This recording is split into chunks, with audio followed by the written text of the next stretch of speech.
puts up a tough shot. Bounces around. Goes in at the buzzer. Working it down to 2 and a deep 3. Oh! It's Propulation. That's how you win a game. It's Propulation. We hustle every day to find picks. You can tell us if you want to get rich. It's Propulation. We robbing Underdog and PrizePicks. We the best in this biz. You ain't telling us shit. It's Propulation. We love making money quick, fast. Cooking up a team card. The whole crew about to smash. It's Propulation. We do it for the fam, so everybody let's cash. The dopest team you ever seen. Winning money, stacking G's. Bookies setting traps, but they'll never catch me. Some people get addicted like rats to the cheese, but I got one obligation to bring Johnny to his knees. Holding back the props till the morning he knows. They'll be fishing in the shack, plotting nukes with the pros. Only with craw, never reload. Renovated them out, amigos. We go with honest, we seeking the bloods. We know when the fucking cheat code. Party that I'm sweating, they can't be good for my health. Some might call it making bets, I call it investing in myself. I'm picking props like stocks, Propulation for the win. Got my sips in by the buzzer now, let the games begin. Unbelievable. Just happened. He did it. It's Propulation. It's Propulation. It's Propulation. We do it for the fam, so everybody let's cash.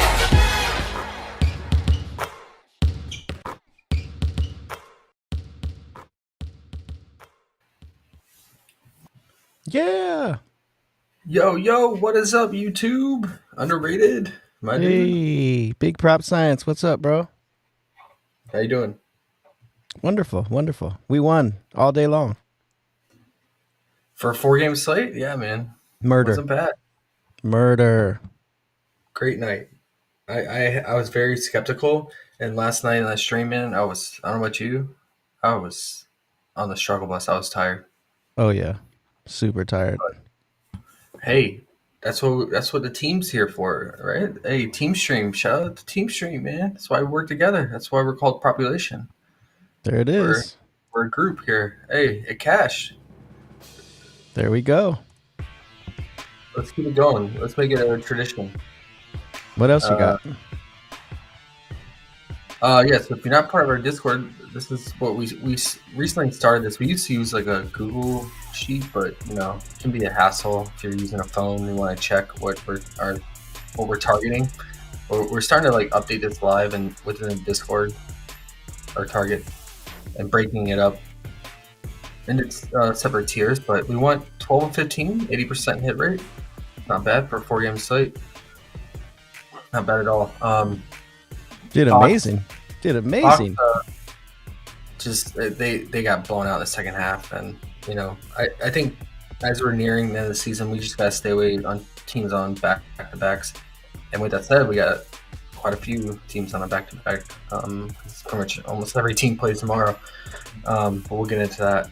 They just got stopped in the second half, and they were gassed. So, Gaffer got in foul trouble. Najee pushed with 4 rebounds and hit 11 PR. He was close, but it's a secondary prop, just a little feel. Being at home and a good rebounding spot, but yeah, all of our other core plays came through, and that was a good day. So we did a lot of 2 picks of our favorite plays. We talked about Zion's free throws last night. To look out for it. He had 0 at halftime, and I thought it was chalk, but he came through in the second half. We jumped on Kyrie after that Luka news. Thankfully, Luka ended up playing, but thankfully he went off in the second half. So did his thing. Did a lot of bam on the free throws, man. The guy cannot shoot free throws to save his life. Bobby Portis, take note of this. Whenever he's on TNT, he goes off. They call him TNT Bobby. So next time he's on TNT, it might be only 1 or 2 more times before the season's over, but yeah, lit up on Bobby. We talked about Jalen Williams' scoring potential last night. He did his thing with that. We talked about, we looked in the data for Jalen Williams. We said he wasn't rebounding, and his potentials were way down. His rebound chances were way down. So we went with the under RA, and they ended up bumping it. So we got it at 8 flat early in the day, and they ended up bumping it to 8.5. So once we saw that, we liked it even more. We talked about Draymond's assists last night. We took it on Fliff in the books too, and then he opened at 6, and they bumped it back down to 5.5 for us. So that was good. And our boys came through, man. We talked about last night in the rated. I know he's one of your favorites right now, Mr. AR-15. Oh, he is now. He is. And we did a deep dive on that. Now it went to double overtime, so. But I mean, even without the overtime, they still got their fantasy without the overtime. But they went absolutely crazy with the double overtime. But yeah, that's the stream was really good for finding that data and solidifying them as a fantasy picks, because we saw with LeBron out what kind of boost they got fantasy point per minute, their RA, all of that. And D'Lo, man, I mean, that's one of the most consistent stats lines I've seen of any player when another player is out is D'Lo's RA, man. It's crazy. Which is crazy, right? To have D'Lo be consistent. Yeah, I mean, he started off the game exactly what I predicted. He was like 5 or 6. I was like, oh, that's D'Lo for you, but he was getting the RA. I was like, hey, he's getting the RA, he's getting the stocks. I was like, there you go. That's why I like fantasy, man, because, but you know, he turned it up with the scoring in the second half. But fantasy, I mean, you just if minutes equal production in fantasy, so and if the key player's out and they're soaking up those minutes and production, fantasy's gonna get you on that to the finish line. So that's why we don't get the night before, man, because yeah, if it's just you can find an edge there. So just keep that in mind. But yeah, solid day overall, man. Let's keep it going. I mean, that was a 4-game slate. Now we got how many games underrated? We have 12 games tomorrow. And Milwaukee's Best 414 says he's in the Discord and seen none of these plays. There's no way you win like this, but the Discord can't hit this consistently. That's what he said. Milwaukee Best 414. I don't know, bro. You were in the Discord and didn't see none of these plays, bro. I don't know. Hey, can you flip back that one screen with the where we had the top plays with all? Yeah, right there. You didn't see that? Milwaukee's Best 414. Those are our plays. 1, 2, 3, 4, 5, 6, 7, 8, 9, 10, 12? 12 out of 15? Oh man.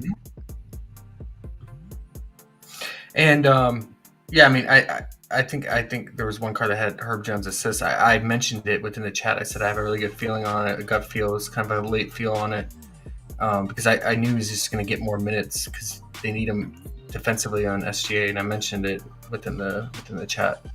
So full transparency. Yeah, if you yeah, I mean, there it be.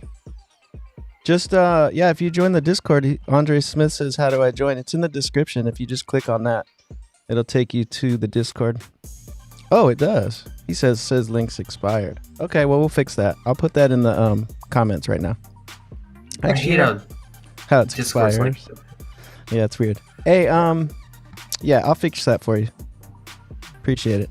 All right, back to the games. We got 12 of them.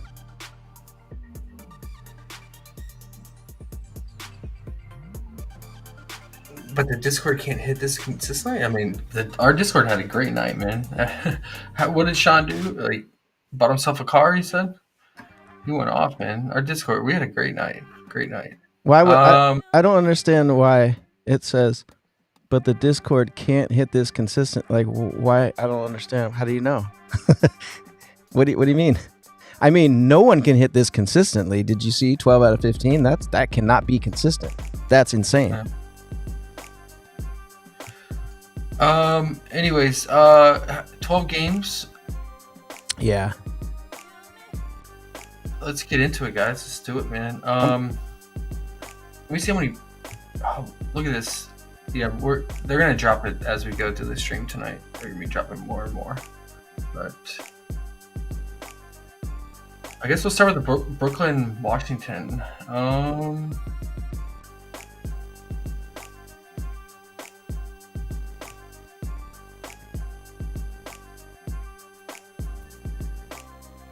Okay, so there's 3 games starting at the early normal time, 7 p.m. Eastern.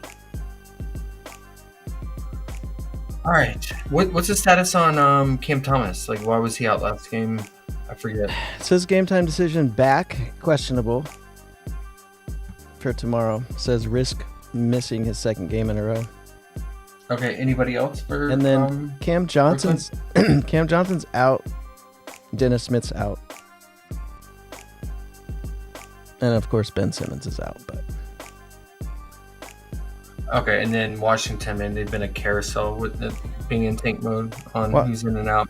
What do we got? Washington says Tyus Jones out, and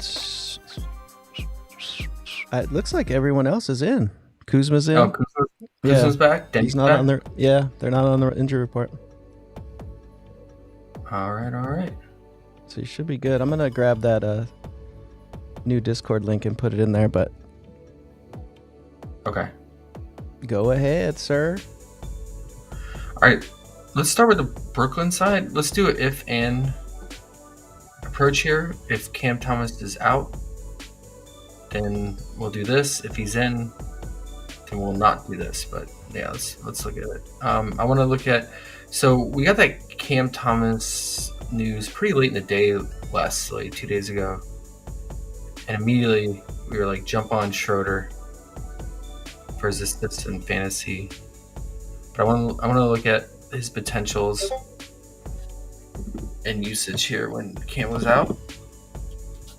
And imagine if Cam is out again, we're going to get a massive boost on juice on his assists. What is his assist? 7.5, yeah. So they're already baking in the line that Cam is out. I mean, shoot, that's pretty high if Cam plays, but it is Washington. I tell you, man, Washington, they're playing hard right now. These guys, they're trying to make a roster. These young guys, I mean, they gave it to the Bulls. I can't believe the Bulls blew that game, man. I wonder how many people lost money on that money line bet as a whole. That was disgusting. Okay. Right? I guess just.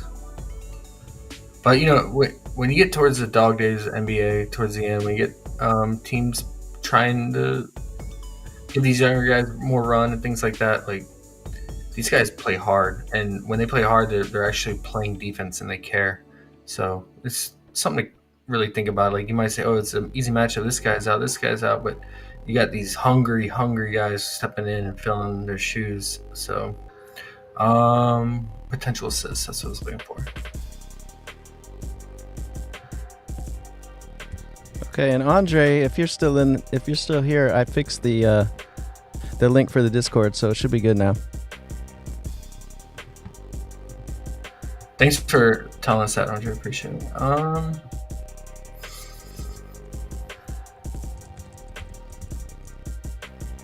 He only had 10. It's kind of crazy. Because he's had like 10 plus with Cam in and being the primary ball handler. Okay. Yeah, no Dennis Smith too, right?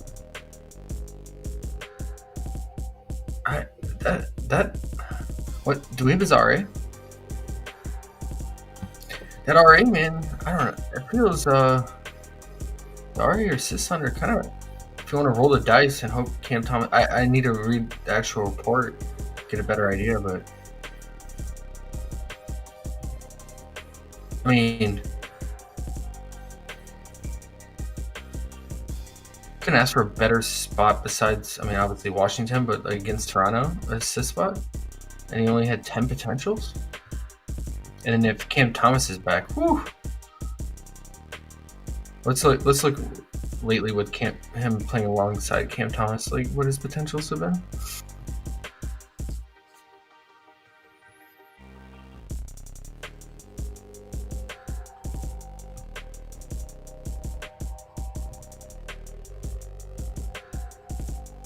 Okay, so he's living around like the 10 to 12 range here.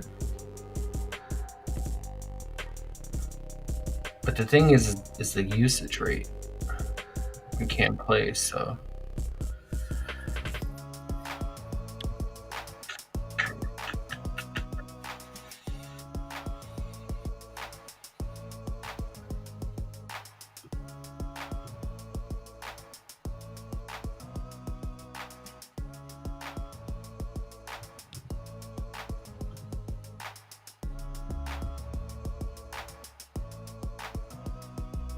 So that game with Cam Thomas out, he had a 26% usage.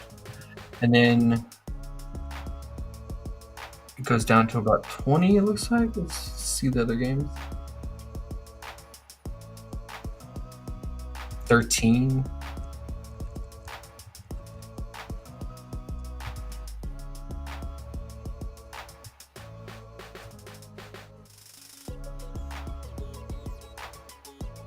Yeah, it looks like it's going to be average around like low 20s when Cam is in. What's his PA?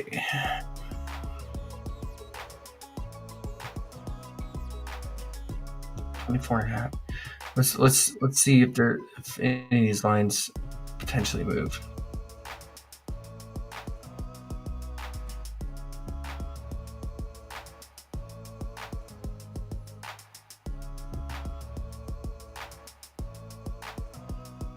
Oh yeah, I forgot to mention we talked about SG8 unders too on the stream altogether and brought up his PR. He went way under that, man.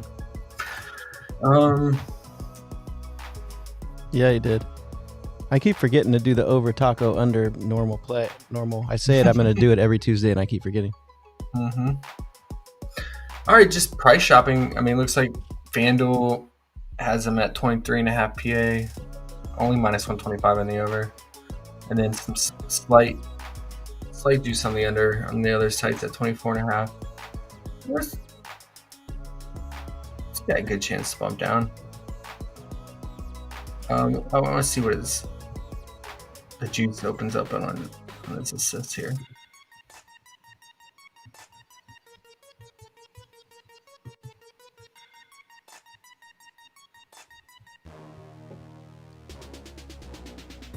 Yeah, see, it's already. Oh, okay. Yeah, the bookie's already baking into the lines like the potential of Cam Thomas playing. Caesars minus 133, EK minus 130. Yeah, it's pretty much minus 130 everywhere. So maybe. What do you think, Henry? Like, just, I mean, he doesn't really rebound, but he can get lucky with some rebounds, like he did in against Toronto. What do you have? 5 rebounds. Yeah, his rebounds are super random. So maybe just a straight up under assist, bro. I know it's Washington, but now this is if Cam Thomas is in, right? Oh, for sure. But I mean, that if Cam Thomas is in, he's gonna bump down to 6.5, right? Or if not 6 flat. You see how we knew that Luke. I mean, we didn't know, but we had a feeling Luka was going to play today with the way they had their lines. So yeah. What are you thinking today? Now that they have Schroeder at 7.5, it's almost like Cam might not play because usually they won't put it up there, right? Yeah, I mean, what does the actual report say? Like, the chance Let me see. to get any people.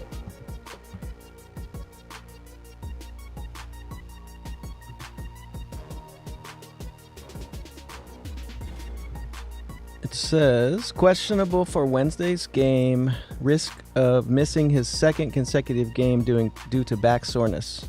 Unclear if a specific incident occurred or if Thomas is dealing with a mere flare-up after being a late scratch. It just looks like a 50-50. While his status is undetermined, Brooklyn's core rotation will be without Dennis Smith and Cam Johnson. So hard to know. Okay. Right? Yeah. It's probably not worth the risk. I mean, since we have a 12-game slate, to mess with it, because he could get lucky if someone catches fire here. But I don't know. That's a really high line based on his potential. But if you see Cam in, you can run for it. Yeah. All right. Speaking of the Brooklyn side, we got Clax against Wizards here, right? Centers. Yeah, how juiced is he?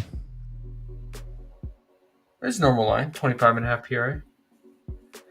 But I mean, we would want the fantasy upside here, especially how active Rashawn's been in the paint.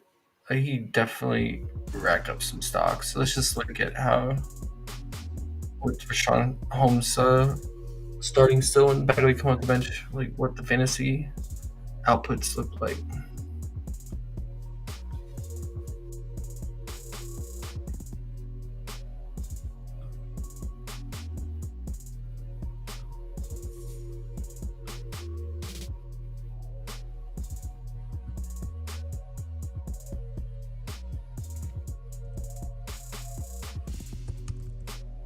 Still giving up the points to the centers.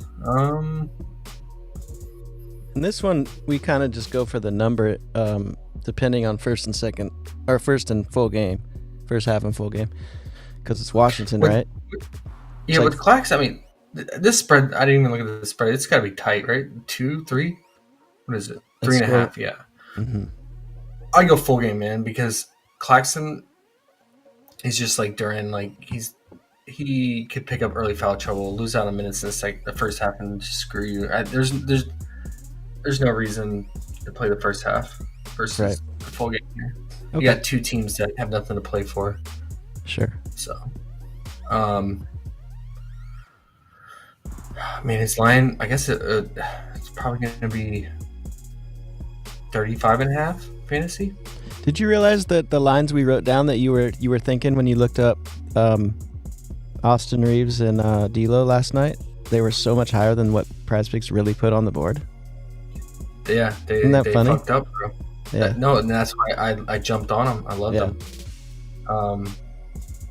That's like, again, you find the edge of fantasy. Like if you have your own projection model and system, and you find a major discrepancy, because I mean, you can find other websites and sources that like give you some projection on a fantasy, but I just go off the data on the fantasy point per minutes, and also bake in the matchup as well. So it was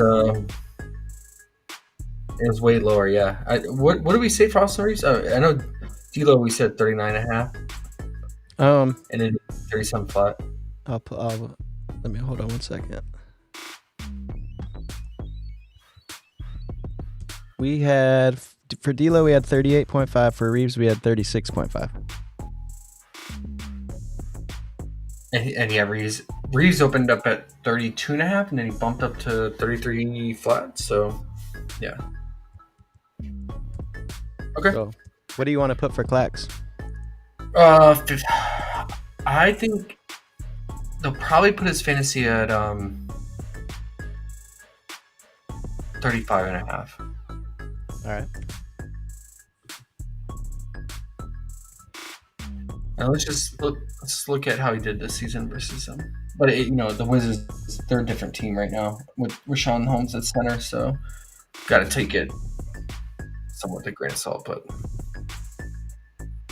sounds like the Wizards are going to be somewhat back to normal with Kuzma and Denny back, if they actually are going to play, not a late scratch. Yeah. So Bagley played 17 minutes last game. Holmes played 31. Crazy. Bagley was 7 for 8. They're favoring Bagley over him, man. You mean Holmes over him?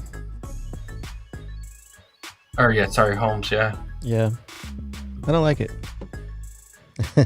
I miss Bagley already. I know. He played He 17 just can't get a minutes. fair shot, man. And I think it's. And what? He had 16 points in 17 minutes. He's so efficient on offense. I think the problem with him is that it's his defense, and why he loses out on minutes on every team that he's on.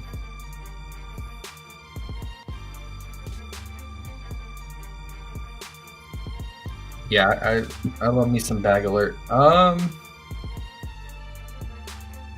He's right down the line, at least last two games, but that was early in the season. 36, 36, and 40 fantasy this season. So this is the final matchup between these two. The 4 games regular season series. The rebounding is solid, at least. Yeah. And the stocks. Look at the stocks, bro. Whew. Yep. But that was Gafford. But I would say lately Rashawn Holmes has been probably even more so more active than Gafford was when he was on Washington. I mean, it's been, let's see, 19% usage in that game. And against the Raptors with Bagley coming off the bench. Yeah, 20% usage, so it's split up. But yeah, that was with Kuzma. Or Kuzma was even, yeah, so this is what the lineup we'll see tomorrow. We'll see, yeah, this is the exact lineup we'll see tomorrow. Kispert, Denny, Poole, Kuzma, and Rashawn. Okay. Hopefully we get it at 35.5, at 36.5. I think we will.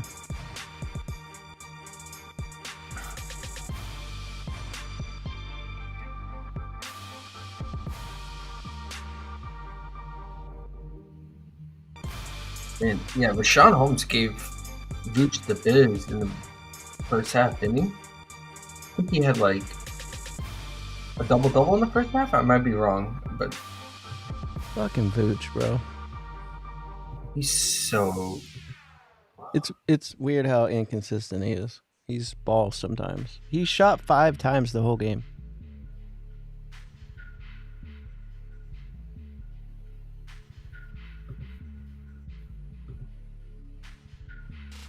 He had 9 rebounds and over 10 points. He almost had a double-double in the first half against Vooch.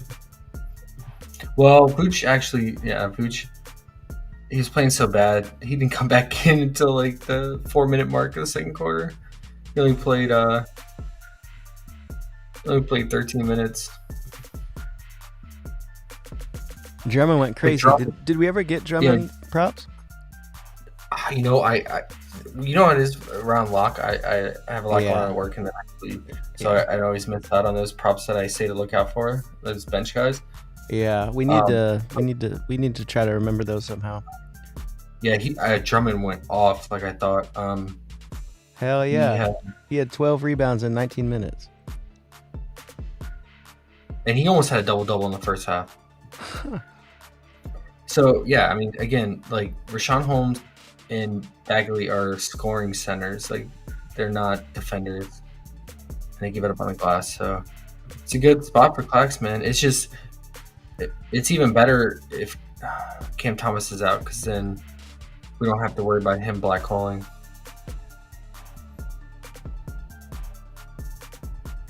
Yeah, let's roll with some Clax fantasy, man. Mm-hmm. The PRA is there value? I mean, let's see what the books say. Is it gonna bump?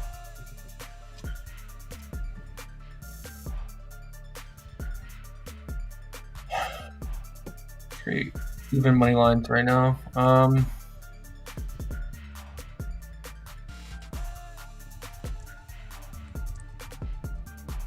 Even odds on his steal plus block. He's been diamond though. He has. His PA could bump. We just had a question about his under assists, and I was like, it's a little scary. He has been diamond off and on. He has been. Yeah, all these sites are pretty. MGM -135. DK's already opening up with juice on the over PA. What about PR?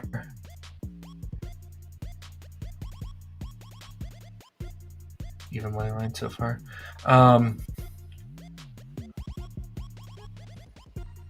Yeah, I think we want the block upside here. I don't think tonight. I don't think I will take anything like raw lines for him, because it's just such a good stock upside with Rashawn Holmes and Bagley. You just got to jump on it when it hits the board. Yeah. I if they open at 35.5 early, I assume it gets bumped eventually. Okay, and then I don't play Mikal ever unless it's an under. They got Cam Thomas on the board, so if he plays, I don't know, man. I'll have to listen more podcasts from the Brooklyn beat writers and try to gauge what's going on with him. But back tightness, that makes me nervous. Like, I don't know. Like, even if he starts and plays, I don't know if I want to take the risk. There's too much uncertainty, because if it tightens up on him or he plays less minutes because of it, with his lines being juiced right now in this matchup at 24.5, I mean, great spot for him, phenomenal spot, but I wish he wasn't dealing with that. But try to get a better feel on it.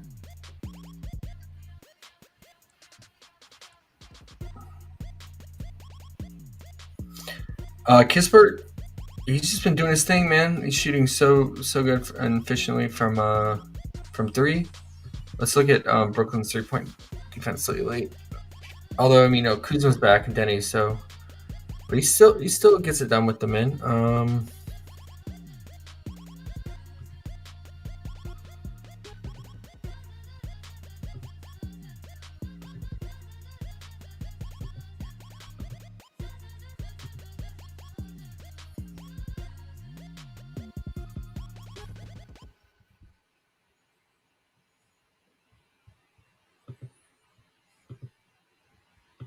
And let's look over the last 8 games, which is pretty much this entire month.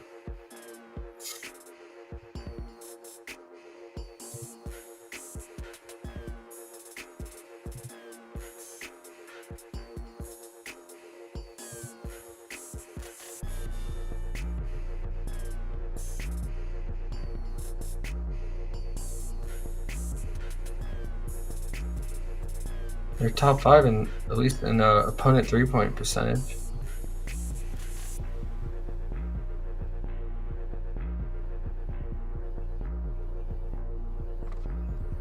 Top 10 3-point made allowed.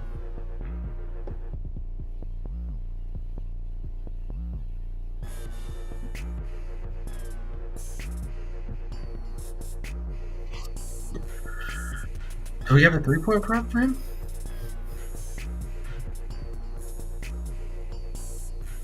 We do. 2.5.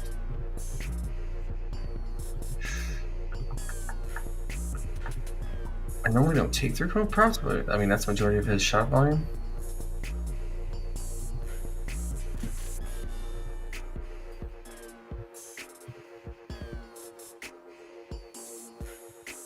Oh, FanDuel has it at minus 148.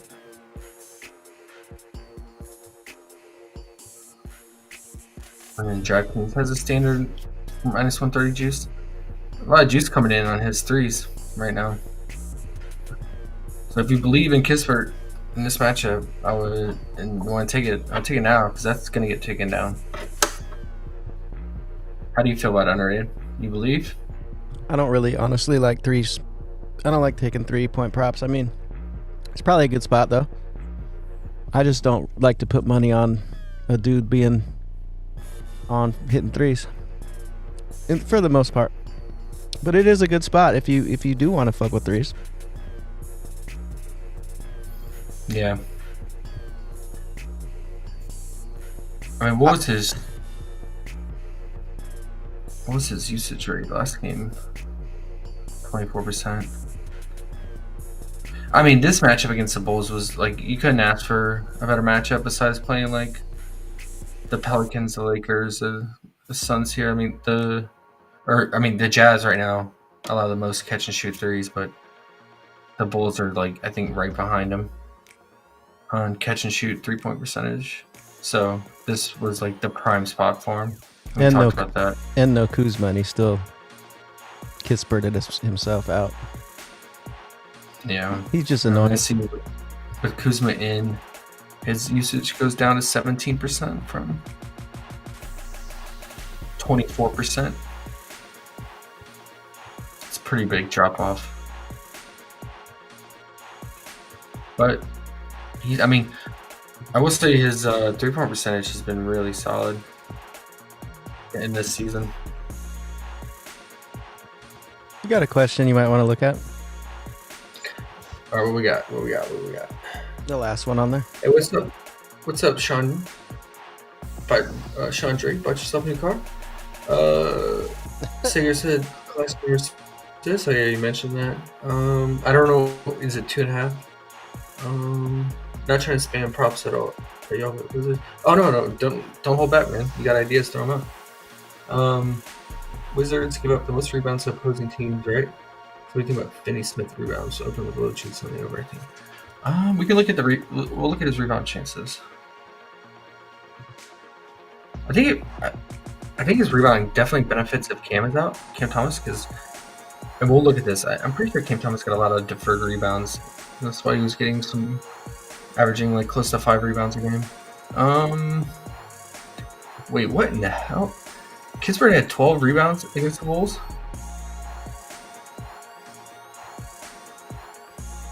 I didn't know that. Did you know that? No. I honestly... Bro, imagine... Huh? Imagine if we included him like in a double-double prop. Oh my gosh. I totally would have too. Oh yeah, I mean, look, it's gonna be his first double-double of his life. Of his life. of career, actually. Yeah. Yeah. I mean, it makes sense. Kuzma and Denny were out, but and look at those minutes in comparison. I guess he's only had one other game he had that many minutes too. Yeah, there's just nobody there.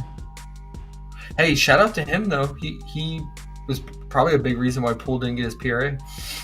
Getting all the backcourt rebound. You know what's funny on that? I took his under 4.5 threes, and then I parlayed it with his under 1.5 steals, and look at that, he got 2. That motherfucker. I don't fuck with like stock prop unders. Sometimes though, because they're alted up a little bit, so sometimes they work out for me. Not the normal ones though. Like, yeah. It's actually been nice. I've done Nembhard and Neesmith under 1.5 steals repeatedly. Cash.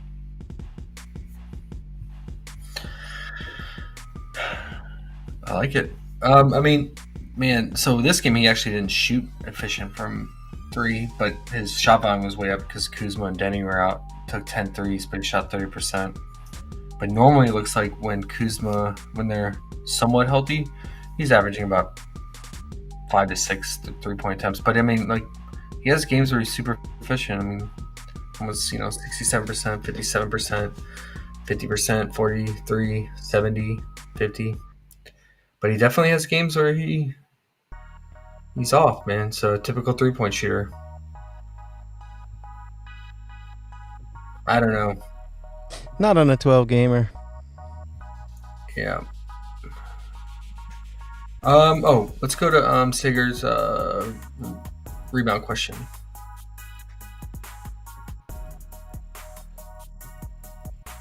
The Fox Taco got rebooted, eh? Okay. PrizePicks making so much money, they were like, okay, let's just make some people not as angry.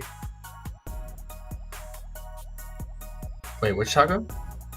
I guess the Fox 19.5 taco he had or whatever. I guess they're rebooting that. Yeah, I didn't get it either, but I remember seeing it on there. They're saying in the chat that they rebooted it. That's cool. Yeah, PrizePicks try to be friends with you every once in a while, but they're turning around talking shit about you. Oh yeah, behind your back for sure.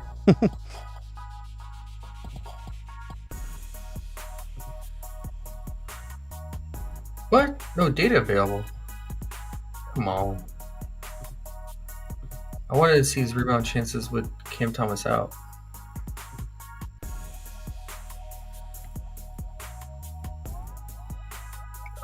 Yeah, Sager, I mean, he's up in the top 3. He's right there with the centers. Also Bridges too. What's his line? Is it 4.5?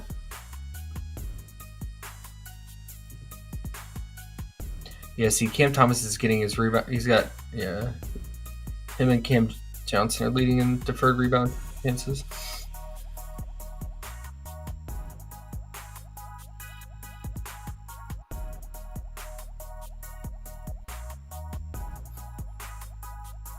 Wait, Schroeder's really averaging 6 rebounds over those last couple games?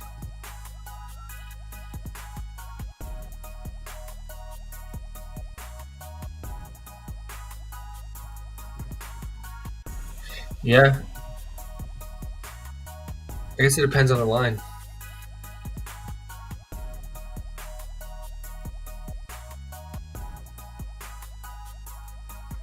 Is Day'Ron Sharp playing? Because he's been in and out. I think so. I didn't see him on the report. Let's look. And Cam Johnson's questionable, you said? No, he's out. Okay, that's good for Dorian then, for sure. Because it looks like, yeah, Cam has been up there for not only rebound chances, but also deferred rebounds. He said Sharp. let's Yeah, take a- Sharp's not on the injury report. Okay. Yeah, let's look at his line. He said it's 4.5 on PP. Yeah, one thing Finney is pretty solid at is offensive rebounds, and that's one thing that the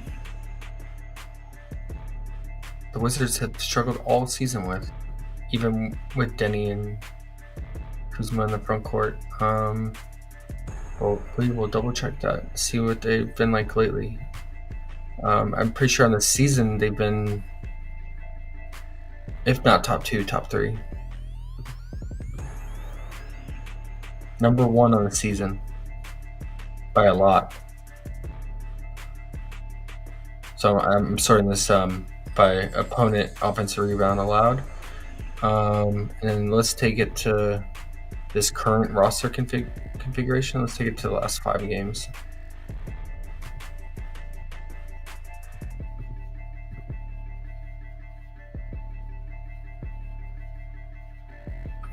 Somewhat near the top 10. Now let's just take it to right at the All-Star break.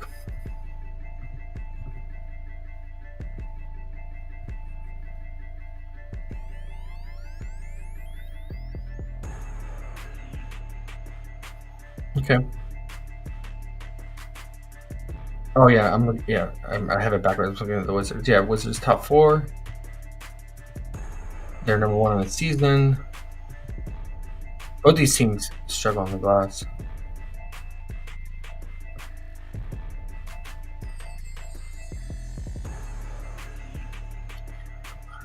Okay.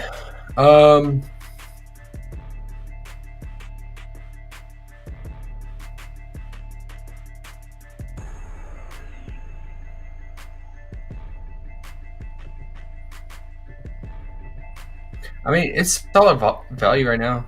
If you want to take it. There you go. I can see him getting a couple offensive rebounds, and then hopefully he can just pick up a few defensive rebounds.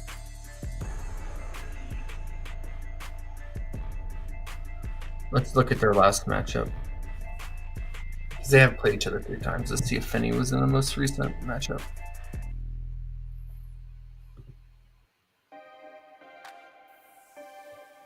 Man, whoever makes whoever makes your beats, bro, in the background is dope. Yeah, man. It must be some dude that knows something about music. Nah.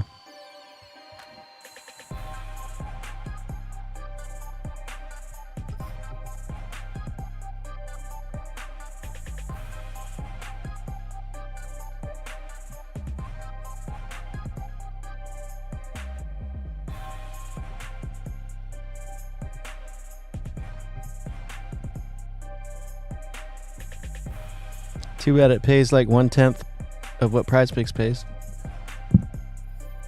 That's right. They haven't played since December, bro.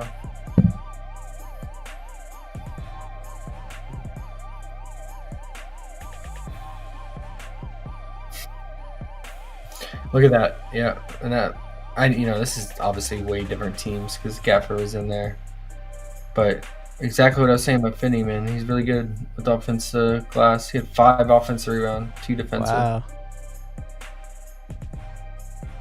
So I like taking rebounds for wings and forwards. If they can snag offensive rebounds, and that just gives you like a little added bonus and cushion to get there. So I'm with it.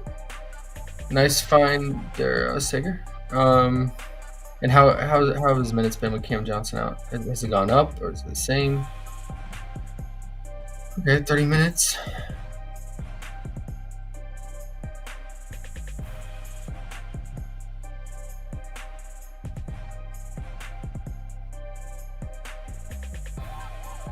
Looks like he got in foul trouble in this game. Lost out on minutes.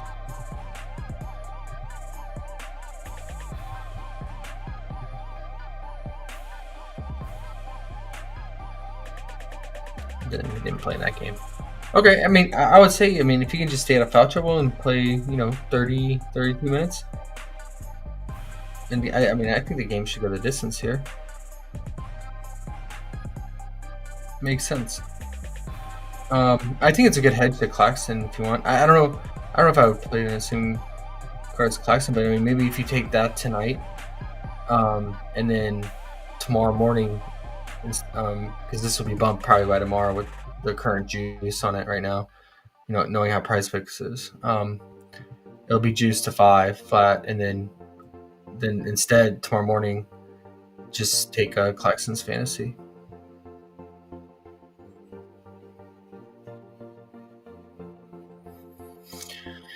Okay, and then the Wizards side, what's that? We're already went over Kispert.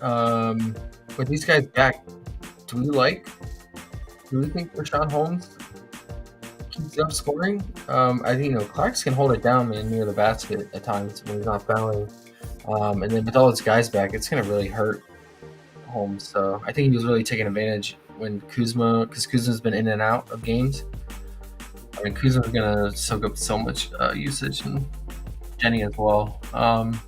You know what? And then you never. Oh, sorry. Like Bagley can pick up more minutes too, randomly. Do what? Oh, it was just funny because I was thinking about Cam chosen today, and I was like, "Oh man, all these plays we were talking about, everything that they hit." And then, right when I thought it, I looked down at the screen, and he was in the chat, and it said Kispert points. He's wondering about Kispert points. Yeah, we just went over him. It looks like, I mean, his usage rate takes a massive hit to no surprise when Kuzma and Denny are playing. Even just Kuzma. He just got to land his threes. If that's the case, then you might as well just take his 3-point prop if you want a faster route to get there.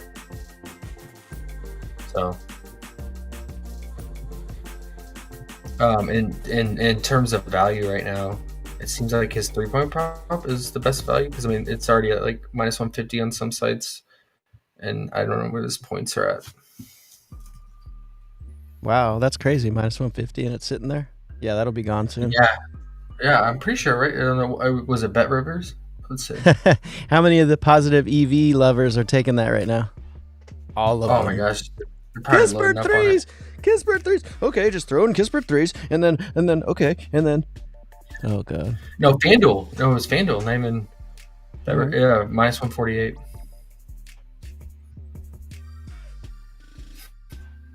The more we do this, the more I'm going to talk shit to positive EV people. I can't wait. It's going to be awesome. We're going to have battles. Watch. I bet PrizePicks is getting alerts right now. Corey Kispert. They are. And PrizePicks knows, bro. They throw some shit up there that they're going to hit the positive EV that they think is going to not hit. And they're like, watch this. Oh, man. It's best. Yeah, I mean, I think that was the case with Kuminga last night. I think he opened up in a lot of these books with really high, for a 3-point prop, really high juice. And then PrizePicks, I think, took him down eventually. That was awesome how he had 18. Woo-wee. People who got it. Threes. Yeah.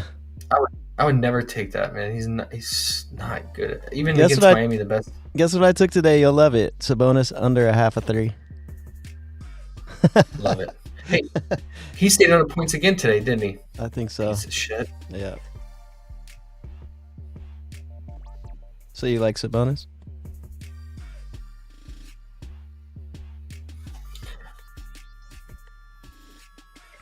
I think man, they're really managing Steph's minutes. I wouldn't be surprised if Steph's rests more or someone. I don't know, because they have a very long road trip ahead, a lot of games, and they probably know they're not going to win this game in Orlando. What's the spread on that? I think 6. Yeah. 6 points. Yeah. But yeah, I mean, they technically can't afford many losses, but I'm sure they have planned out their schedule ahead on this road trip. Okay, this game we have a good shot. This game, can we afford to lose? Punt. Man,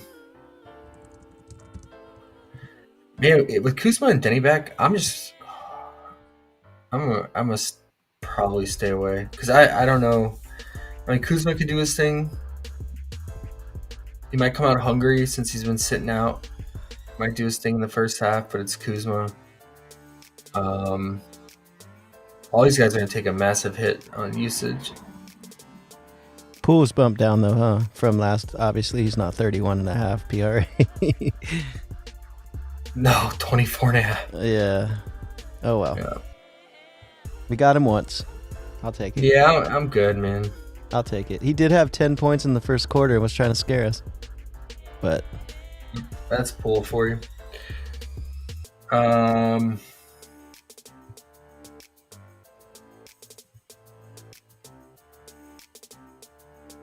Yeah, I'm just gonna put Clax here as a placeholder. Wait for his fantasy. cool. Okay. I got it on the list. Cool. Let's go to the next one. What do we got? I just want to tell you it's funny. 52 minutes for the first game, so multiply that by 12 will be at 9 hours and 14 minutes. No way it's been 52 minutes. It has, bro. It has. Time flies. Time flies after you win all that money. You don't even notice. You're like, oh, I have so much money. I don't even care. Anyways, next game. I got no interest in Magic Warriors. The Warriors are on a back-to-back. This screams like major letdown spot, slow pace, massive pace down for them. No unders? Maybe. And the Magic at home, we know the story. We've gone over it over and over. What about unders for Golden State though? No, they're too bumped. I mean, they're too low. Anybody? Yeah, look at Kuminga. He's all the way down to 16.5. Yeah. Yeah, they have no one on the injury report except old Trace. As of right now, but sometimes teams on a back-to-back won't release until the morning report whether they're going to rest someone. Okay. I mean, Steph, he... It's a 12-game slate tomorrow, Big Sean. He said 7 or 12. 12. Yep. 12 hours? 9-hour stream. We're going to stream all the way till lock. Yep. Get your energy drinks. We're not sleeping. I got my coffee. I'm ready, bro. Finding all the plays. When they drop fantasy, we'll be ready. Somebody take naps while the other one waits. All right. Let's get into some dick here. Jesus. No, Grady dick. We got some unders to be had here, man. Kelly O. Oh, here we go. Come on now. We've been waiting for Kelly O in the right matchup. Thank you. Hartenstein. Top 3 defensive rating on the season as a center.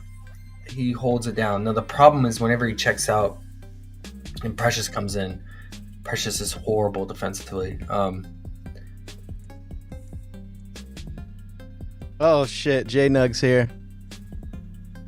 The party don't stop till J-Nug's here. We got to get some Kelly O unders here. I mean... Oh, for sure. Do we want to incorporate the RA? Or do we just want to say, like, fuck it, he's not going to score? I don't know. What are the lines? What do we got? Well, he's nerfed for sure. Like he's been normally ranging between 14.5 down to 13.5. Uh, Now he's 12.5. Big Nug says Dante D is getting something. What's he getting, Nug? What's he getting? He's getting some Grady. Damn. It gets worse. I'm trying to see if they're gonna bump any of his lines since they're already like so nerfed. If they bump him back up to like somewhat near his normal line, and so we can wait on it. Yeah, I'm probably gonna wait and see.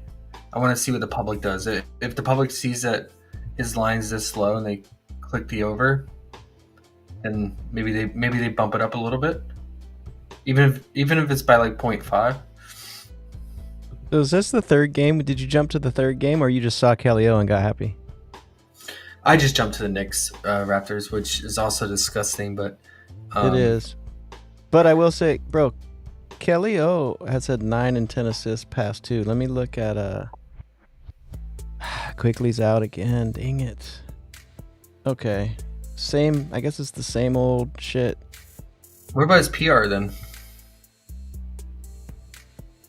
Yeah, that might be good. Knicks aren't giving up too many, right? No. Yeah.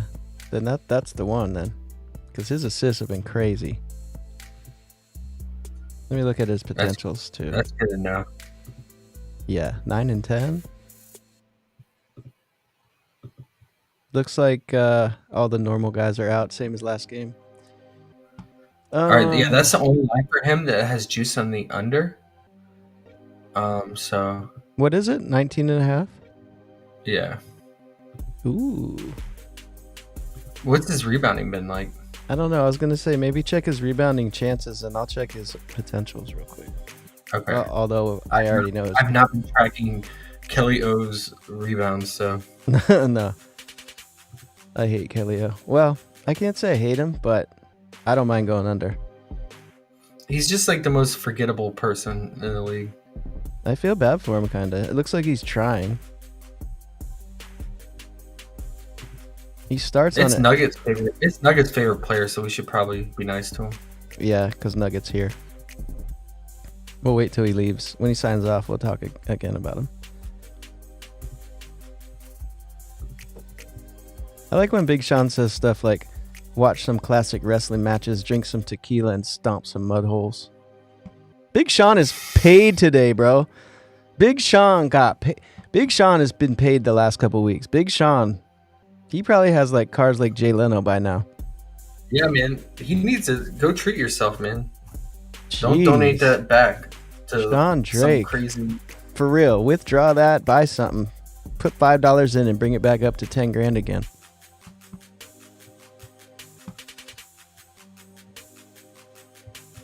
I always forget what team Kelly O's on. He's been on so many. He's so stupid. Okay.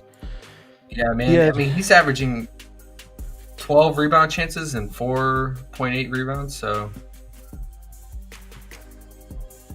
He had 13 potentials last game, 15 the game before, averaging 9.5 assists the last 2. So yeah, I would just take his assists out of there. yeah, let's do the PR, dude. I like it. I like it. I like it. Fuck you, Kelly O. Let's look at him on Fliff.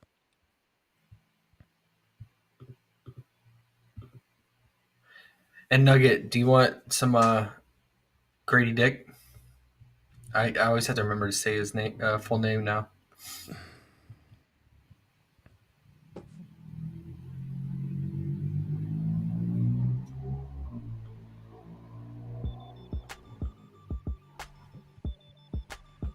Nug said, fuck Kelly O. Dante all the way.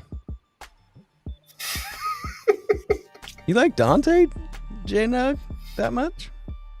Well, because he shot like 80% from 3 last game, or took how many threes did he take?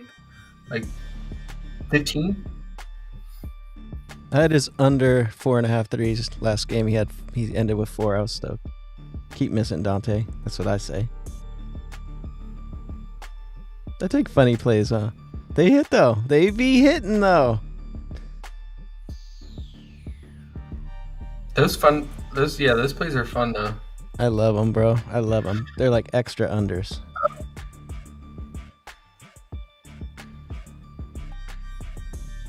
Oh, see, Big Sean just warmed my heart, as you might say.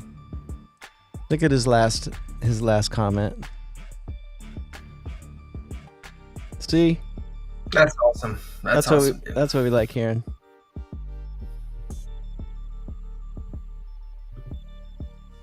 What you mean gambling's bad for you? It helped Big Sean pay off his final semester this week. I just meant in general. It's not gambling, it's investing. There you go. Now you're talking. This dude took 23s, bro. Kelly O, 19.5 PR under minus 140. Who? Dante? Yeah, he took 23s. 11 of 20.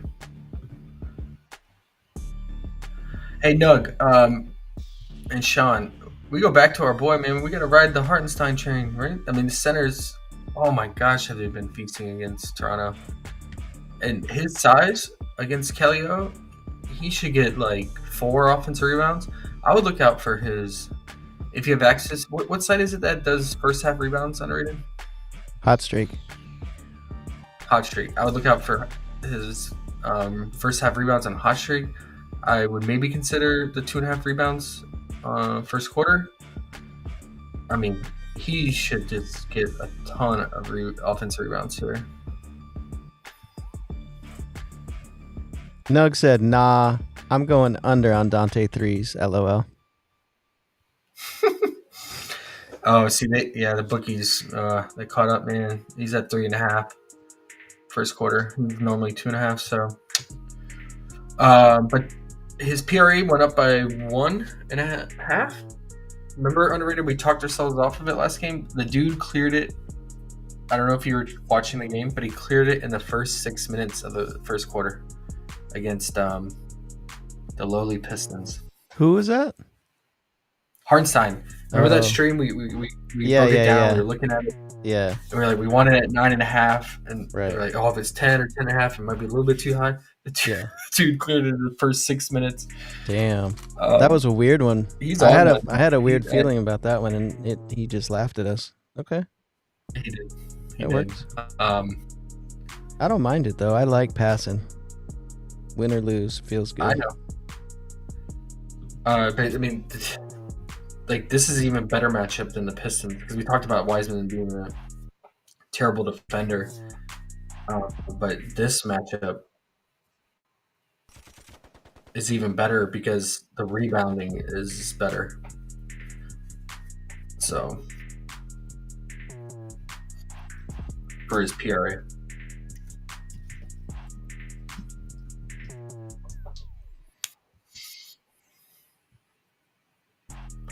Finished with 19 PRA. I just got Kelly O under 19.5 PR with Dante under double-double and Josh Hart under triple-double for plus 100. Thank you. Triple-double? Ooh, that means... Josh Hart ain't getting no damn triple-double. He said what? He just had one, didn't he? I think he did one time. Yeah. Once in his life. He won't do it again. He will not. He's had 2 within the week. The past week. He had one against the Warriors, and then he just had one against Pistons. He won't. But yeah, I went through the odds are really low. Big Sean how do we feel, guys? Is it 2 tax now? Is it 2 tax now? He ranges from 9.5 to 10.5. But now we're paying the Toronto tax. I always bring it up. When we cross that border up north, we got to pay a tax. The question is it worth the tax? I don't think so. Not on a 12 gamer. Big Sean says my favorite Dante is Dante's Inferno. And then Big Nug says that's pretty dark. Big Nug says Gary can't get 2 assists, or he refuses to assist. Let's see if he's passing, Nugget. He refuses to assist, Nug. He doesn't want to pass. Every time he gets a ball, he's like, three. I'm going to shoot.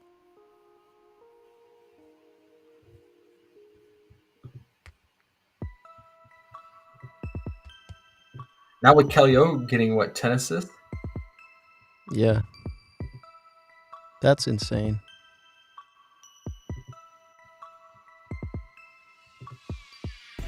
Kelly O. You know what? Underrated. We should create our own website, dude. Like that pulls like all this data that all these sites have to go to for stuff, and just have it all compiled. Like, you have to go to NBA.com or add more funds and have it like so slow.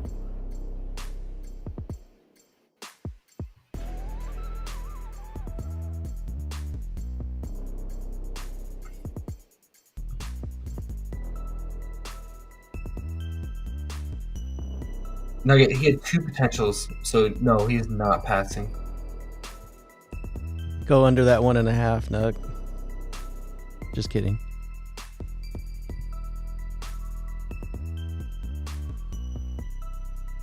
I remember last year when they had Siakam and Van Fleet, and they would both be out, and Gary Trent would be like the only dude to get an assist, and he was still couldn't get 2. Yep.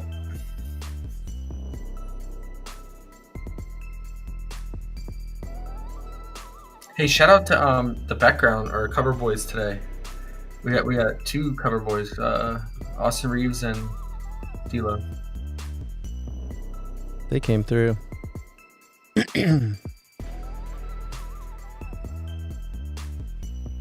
I bet I want to look at his last game with his 2 assists. I bet they're like fast break steals, broken play.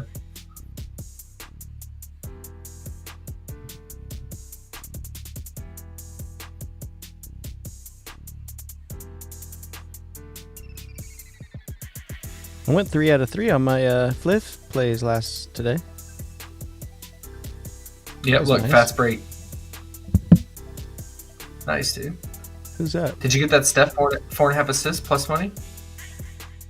No. I was trying to get that 2.5, remember? And then I tried to put it in, and then they didn't let me for some reason. But I'm glad they didn't, because I had Chris Paul under 6.5 on that one. At first, I had under 7.5, and they didn't let me get it in. So I found it later at under 6.5, and they didn't let me get it in either. So I was like, all right, well, I looked later, and I was like, glad they didn't. Damn, Chris Paul got 7.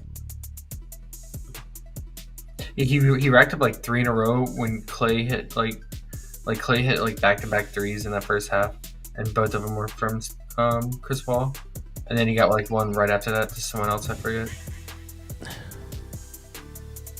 Yeah, he's an asshole. No, it's Steve Garman. He was running some wild rotations. What was I looking for? Oh.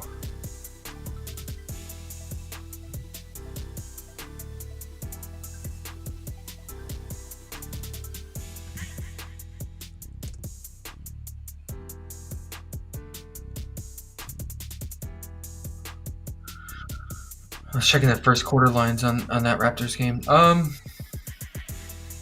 Usual lines. Okay. And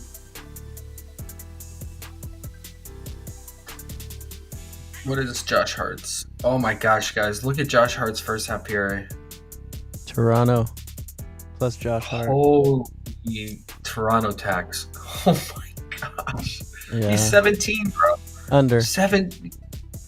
No, you know what his normal line is, right? Every 13 game. and a half 13 it and a was half. before, yeah. 13. I want to go under, just out of spite.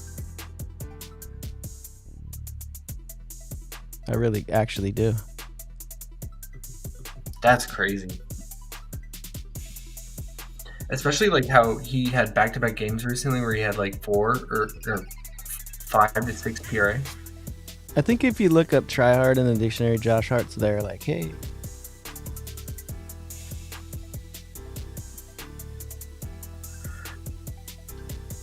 Like, how the fuck does he get rebounds? He's like 6'7", 6'5". It's like Is that his actual height? I don't know. I'm Wait, about to look it up. I am. Is that his? I am. There's no way he's over 6'6".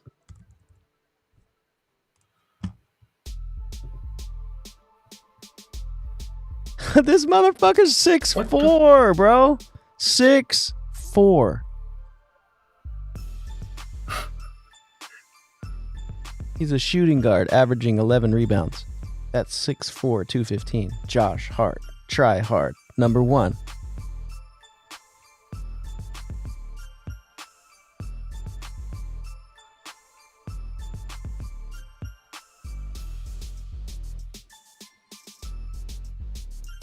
Man.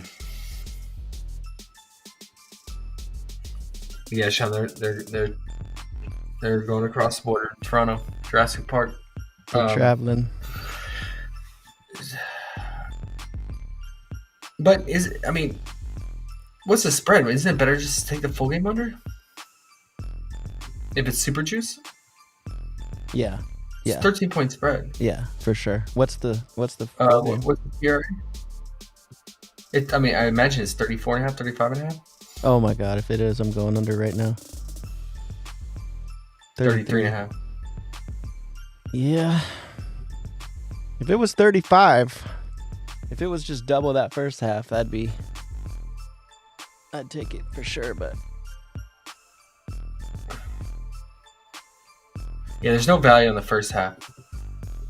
Because sometimes they tax the first half, like they juice it a little relative to full game, and especially in blowout games. But no, it's only 0.5 higher. It might. I don't know, man. It might get some action on the under. People see that spread. If you want to take it tonight, don't be scared of unders. Right? What are his points? Because his points, bro, are disgusting. Even with 40 minutes played, he's hit double digits 2 out of the last 6 games with 40 minutes.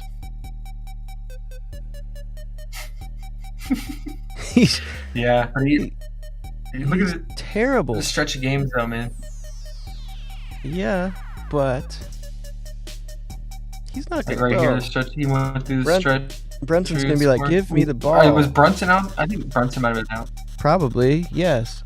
Miles McBride and Brunson. I think Brunson might have been out these.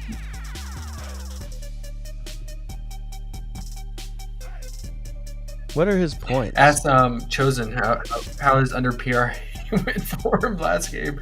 I think last game he against the Pistons. Was he 31.5? 32? Oh, he went under Josh Hart. I think he went. Did he go under? First half or full game? Full game. That's just unlucky, bro. Man. He had a massive double. I really honestly don't mind his under 13.5 points. This dude is not scoring 14. I don't care if it's Toronto or not. Brunson's going to be like, "What are you doing, bro? Here. Give me the ball, bro." Got it right here from the under king. Josh Hart, bro. We're waking up tomorrow and that 13.5 is going to be 12.5. Not against Toronto. That's always taxed. Yeah, but you know how people look at those red lines and they just take under. They don't pay attention to the matchup. They do not know any of that. The majority of people look at those 5 red lines. Yeah, you might be on something, man.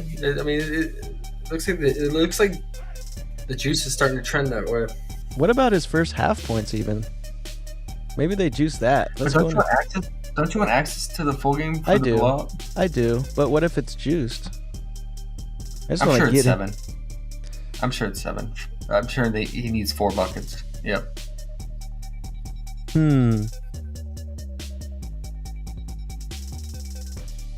Yeah, probably full game then. I just want to get in and get out with Josh Hart. Be done. Teehee 7? Yeah, right, buddy. That's so much for him. Yeah, but like the first half, like say he gets like 2 offensive rebound putbacks and then you're fucked. Sweating. Yeah. A fast break. I would just do the full game because like when's the last when's the last time they've been involved with a blowout? They were blowing the Pistons out, but then they just kept they kept him around, and then Tibbs left the starters out there. Pretty sure.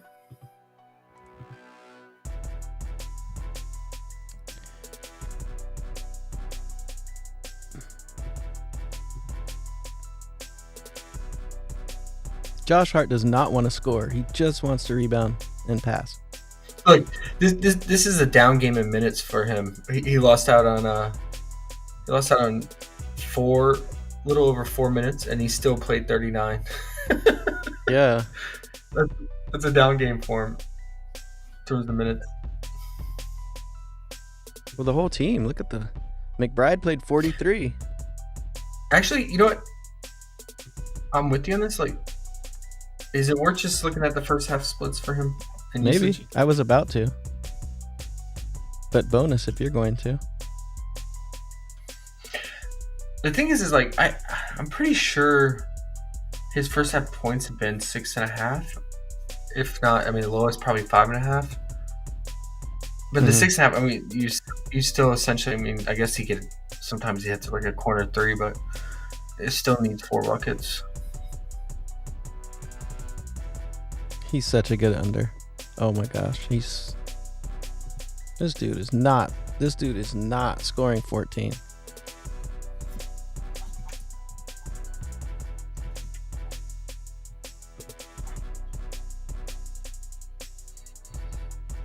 I like Josh Hart. He's a good player. He's just not scoring 14.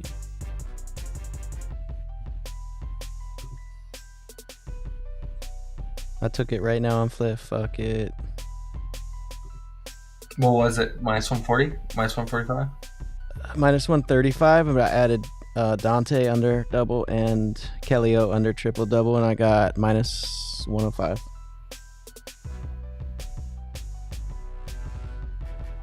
Thank you.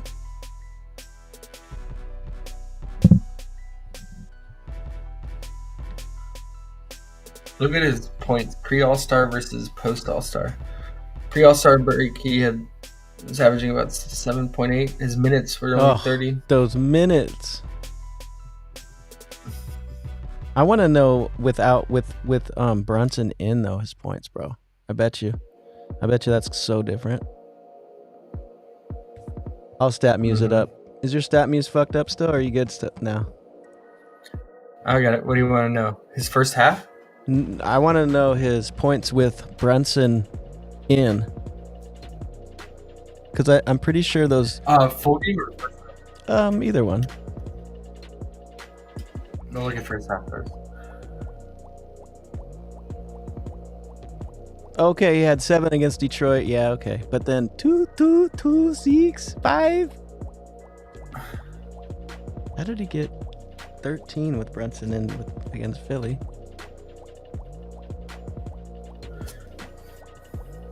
This dude is not getting 8 points. He's not, bro. He's not. I don't know what happened in the last game, but all that did was bump his lines up. Let's get his full game. Yeah. This is going to be even funnier, I bet. Why? It'll just be even worse. I bet he never even got 14 points in the month of March with Brunson in. He had 14 points just in the first half. Where? Against Detroit. He had 11. He had 14 points in the first half, and then he finished with 23. Oh, in February. Gotcha. No, I was saying in March. But he did do it there on the 12th. How did he have 20 points? Damn, that was his triple-double game. 20, 19, and 10. What a beast.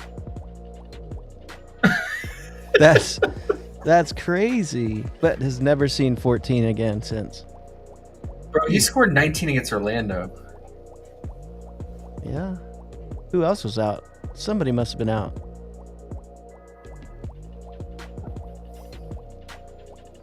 Maybe Dante?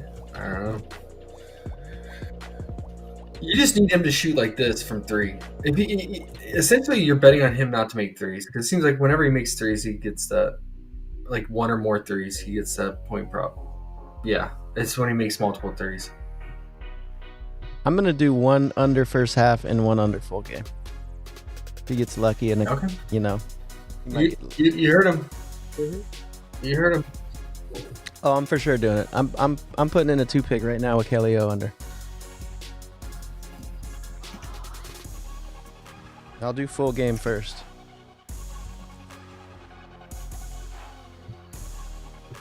Shitty Kelly O under and Josh Hart under 13.5. Thank you.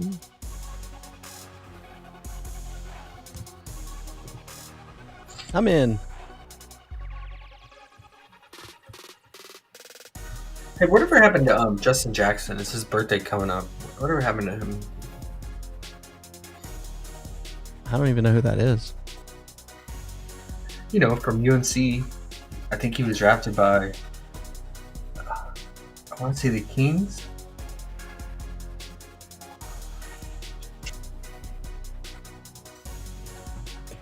But anyways, yeah, it's his birthday. Okay. I mean, I think Hartenstein's definitely worth a shot here. Whether it's his fantasy or his first set PRA.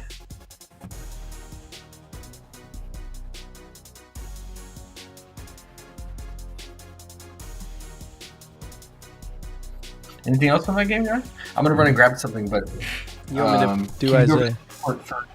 for Philly and Clippers? Yeah. Can you go to the Clippers injury report? Yep. Putting Hartenstein on the list first. First half, 11.5 PRA, way too high. What up? I don't know if you guys were watching the Dallas game, but I had Luka under 53.5, and at half he had 38. I thought I was done, and somehow he went under.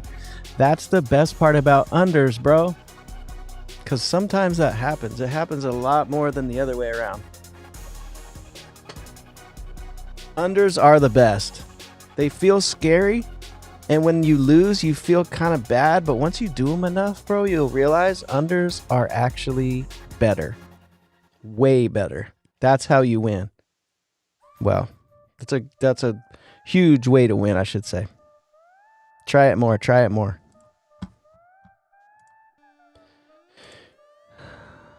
He went cheeks, says Nug, second half. Yeah. It happens. All right, what's the next game?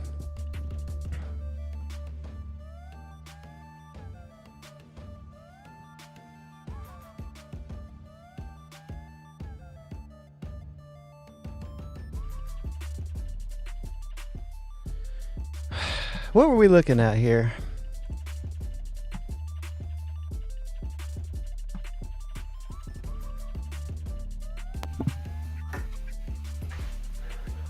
But fuck Gafford, says Big Sean. Josh, you there still? What's up? What was the next game you wanted to look at? Clippers, Philly. Clippers, Philly. I was talking to LFXN about, he said he had Luka under PRA 53.5 and he had 38 at halftime and still he won. And I was talking about how great unders are just for that reason. Oh, yeah. Yeah. He didn't touch the court in the fourth. But the thing with Josh Hartman is Tibbs don't care. Yeah. But the thing about Josh Hart is he doesn't care and he doesn't want to shoot. So I'm stoked. Yeah. Just can't hit the threes. That's it. I feel like in the game, the Clippers, let's see. They have nothing, bro. Nothing. Nobody. They even have Westbrook back. But we got Harden returning to Philly. Oh, yes, Harden. I love you. And it's not the weekend. Okay. And his lines are probably low because of how shitty he was on the weekend. I think he comes out. I think he comes out aggressive. He did in that game against Philly on the weekend too. I kind of got a little nervous. I think he had 8 points in the first quarter. Well, the Clippers are all healthy, and the Sixers are all healthy except Oubre. And Oubre is questionable. And it says on Grandma Wire, Buddy Hield and Kyle Lowry have leaned on 30-plus minute workloads when Oubre's out. But says at risk of missing a second consecutive game with left shoulder soreness. Does Westbrook fuck with Harden's lines at all? Westbrook being back? No. Okay. Damn, he's still playing 20 minutes in the first half. Trying to go first half because Philly's terrible. Oh yeah, that's when like Harden's most active. Like, okay, we can double check that. I'm pretty sure. Like, this is when most of the scoring happens.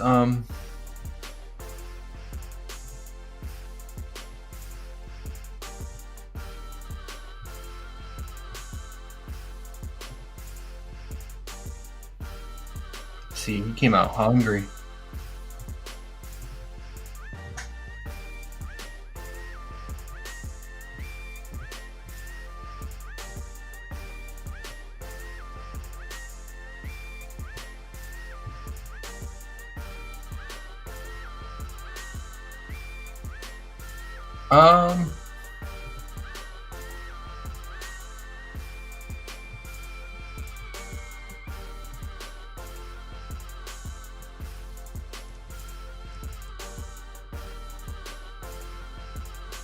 It looks like Westbrook is overlapping just a little bit in the second quarter. Okay. So what do we want? PRA or points? His points are normally 8.5 in the first half. Hmm. And his PRA is usually 15.5. It's 14.5.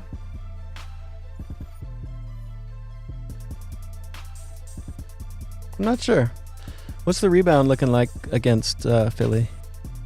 How do you feel about that? I always get confused with Philly. I know they're trash, but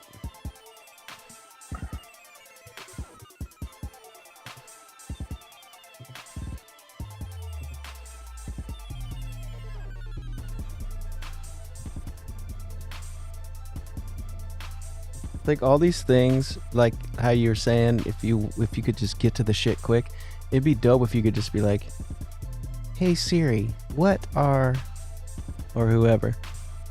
That's the app you need to research, the research prop app. What does Philly rank against point guards and rebounds? And it just goes right there to it, like 2 seconds. Imagine that. That'd be sick. You don't even have to take the time for any of it. Just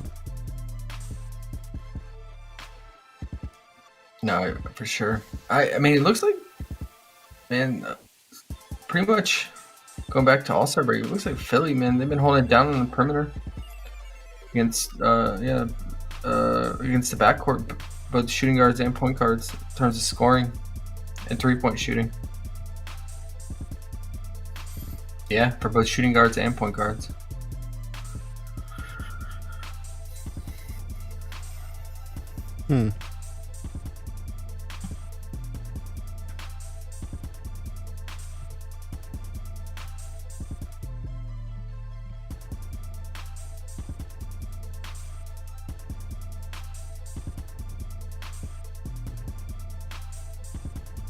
Yeah, you're really just playing a narrative here because Harden hates Morey, the president of operations for Philly, former president of the Rockets too. So they have a long history because he was there when Harden was at the Rockets. Flat out called him a liar in public. And some I don't know. He's like in some gym. Bunch of people there. It was weird. I don't know if you remember that. Mm-mm. Yeah. I want to see. Huh? I said I usually don't pay attention when Harden says anything or is involved in anything. He's just so Harden. Yeah, he was fined for it too. He's fined $100,000. What the? You liar!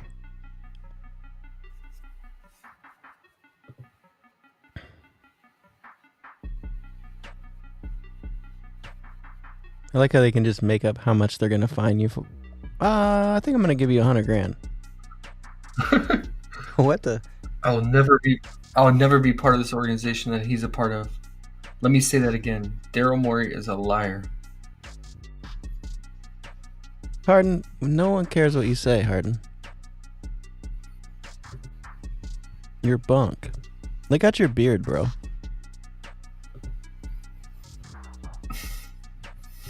Let's look at his first quarter points. What are the odds? Oh, first quarter Nug. Nug is ready. Ooh, 2.5.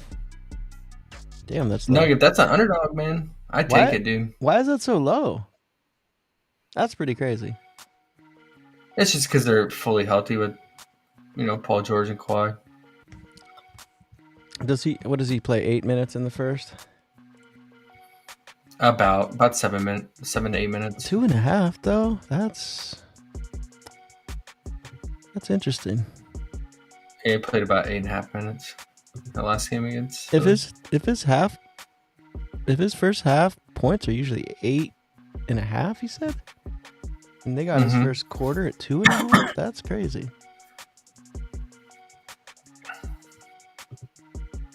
Yeah, I mean, his first half is so low because his lines just keep going down, because of his production lately. Yeah. So I imagine what full game points are 15.5, 14.5. Woo! No, get that first quarter. Is it an underdog? I don't want to open the spinning wheel of death. I'll take a look. Hot Streak might have it too. I think they have first quarter points. Let's get bumped. I can see this bumping, man. I mean, FanDuel already has them at 15.5. That's gonna bump. 14.5 is too low. Yeah, it's even money lines on FanDuel right now. And then elsewhere. With the revenge narrative too? That's gonna have, yeah, for sure. People are gonna go at that. 2.5 first quarter on Underdog. Big Nug, where you at? Get that. Where you at, Nug?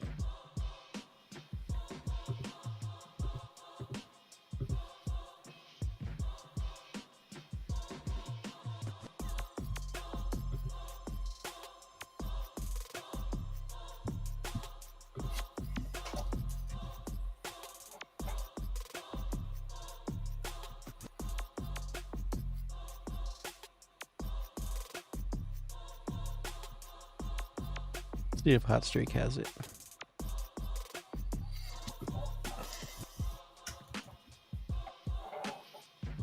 Yeah. Ooh, Hot Streak has it at 3.5 points. Yeah, sometimes Underdog, they'll drop first quarter lines and then remove them, like those favorable ones. I'm playing it right now. Yeah, I would play it. Underdog what's it? Do they have his PA? And if so, what's it at? Harden's PA on Underdog? Yeah. It is. They don't have it. Yeah, it's because it's crazy juice on the over. I just didn't know if they opened it at 23.5. LFXN says, I'm playing Harden first quarter 2.5, and Josh Hart under points right now. So, ooh. I like it, LFX. Let me ride with you. Hey, I'm going to do a 3-pick, though. Huh?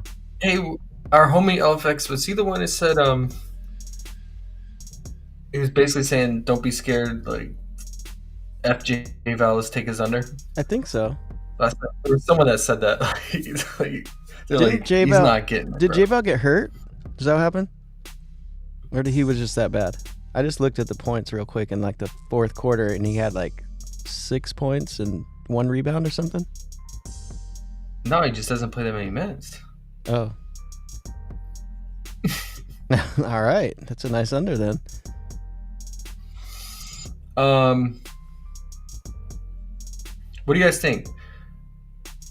Do we want to roll the dice in the full game, or do we just take the first half when he's here? Let's just, and then I don't want to spend too much time on this game because I don't like either team like targeting prop wise, but these lines are low for Harden in this spot. I just want to see his splits on the first half, second half.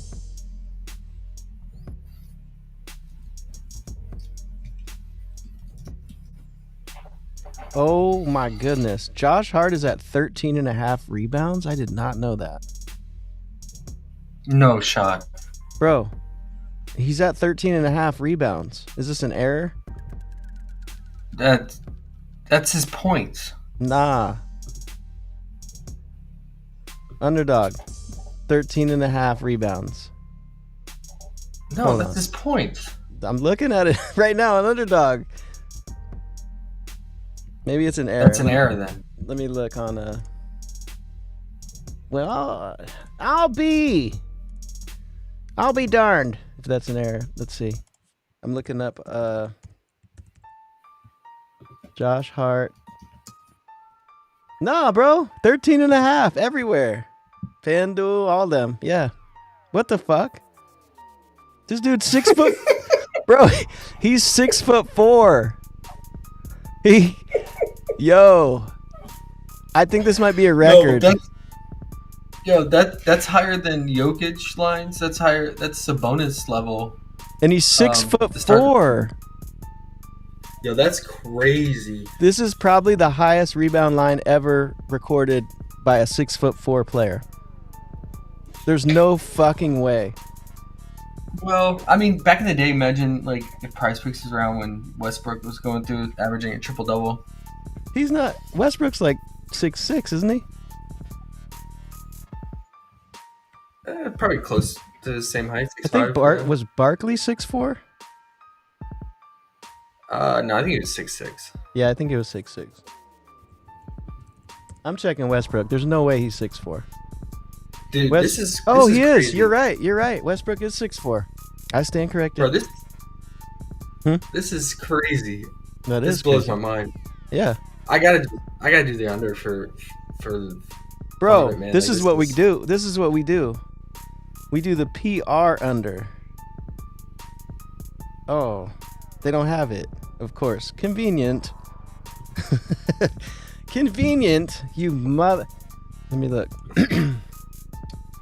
See if they have it on FanDuel and stuff. They do. The PR is 27.5. Oh, hell yes. He said, "Oh hell yeah!" I'm going to Fliff Bro, right see- now. Are you Yo, there's kidding? good value out there for it. Caesar right now, it's like minus 151 on the under, and Oh, FanDuel already has a 6.5. Fliff. So if you can find it, Oh, I'm getting it right now on Fliff. DK right now is minus 125, so it's good value. Bet MGM. DF the God says they're all 6'4". They are. No, Barkley's. I think Barkley's taller. I'm gonna look now just because he said that. Let's see. But Westbrook, I didn't realize he's. Damn, they play tall. Actually, see, super tryhard. Westbrook and Hart. Barkley. Guys, chat. What do you think about this? 13.5 rebounds from Josh Hart. That blows my mind, bro. I bet you. Yeah. He's been 10.5 like every slate. To take a leap like that. I swear though, he's never been 27.5 PR in his freaking life. No way. There he is on PrizePicks. Do they have his PR? Mm-hmm. No, his What? R. His rebound. His R. They wouldn't dare put this PR up, would they?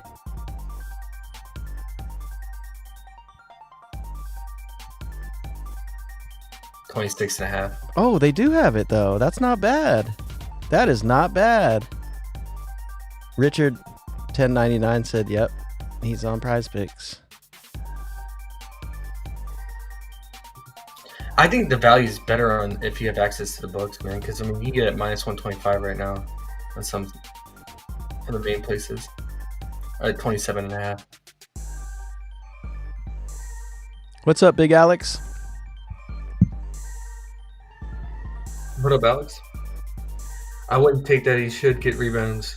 Oh yeah, he's gonna get rebounds in this matchup for sure. He could get us. He could get us. It's just funny that it's so high. It's the perfect matchup for him, right? Toronto. It is, but Detroit was a good matchup. I mean, Brooklyn. LFX said Hart is like to be at 27.5 is like taking candy from a baby. I'm in, bro. I'm pretty sure LFX has said the same thing about J-Val. Oh, there we go. Perfect. That's right. how you know it's gonna hit. Oh yeah, 27.5 on Fliff, minus 135. Thank you. Oh, I'm stacking. I'm adding. that's Dante under double and Kelly Olynyk under triple-double. Give me minus 110. Nuko. Nukola, baby. Let's go. Oh, I'm so in. That's crazy. I'm trying to think what his PR line was last game. I mean, because his rebound's always been 10.5. I'm pretty sure his PRA was 31.5. No, it couldn't have been. It had to be 29.5. I can't remember. Whatever. It's never been this. This is crazy.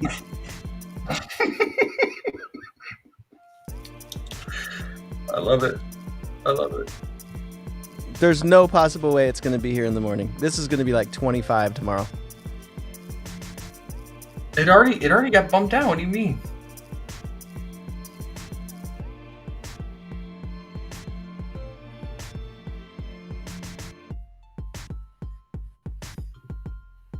All right, enough heart. Mazzy says I might take the over. The under's crazy. We'll see. Hey, Mazzy, one of us in our team here will win then, right? Someone, if you take the over and underrated goes the under, at least one of us wins. Yeah, I don't like anything else in this game. I mean, if it wasn't for the Harden narrative and his lines being so low, like the lowest we've ever seen him, I really wouldn't touch this game in a 12-game slate, man. Especially with, unless like we get some crazy news tomorrow, like Paul George acquired late scratch or something like that, but I'm good. But if you guys see anything value-wise that pops out, we can go over it. But underrated, are you sitting there like doing nuke codes or no? Are you able to do it? No, every now and then when we do these streams for so long, my dog will run into the room and jump on me, and I got to hit mute real quick. Okay, no worries. Yeah. I'm gonna grab some. LFX said, quick, I'm making a 4-legger with this play. Someone help me pick 3 more lines. What's the first one? Josh Hart under? Are you doing it on PrizePicks? I wonder what they had on Rashawn Holmes over 7.5, says Mozzie. Rebounds.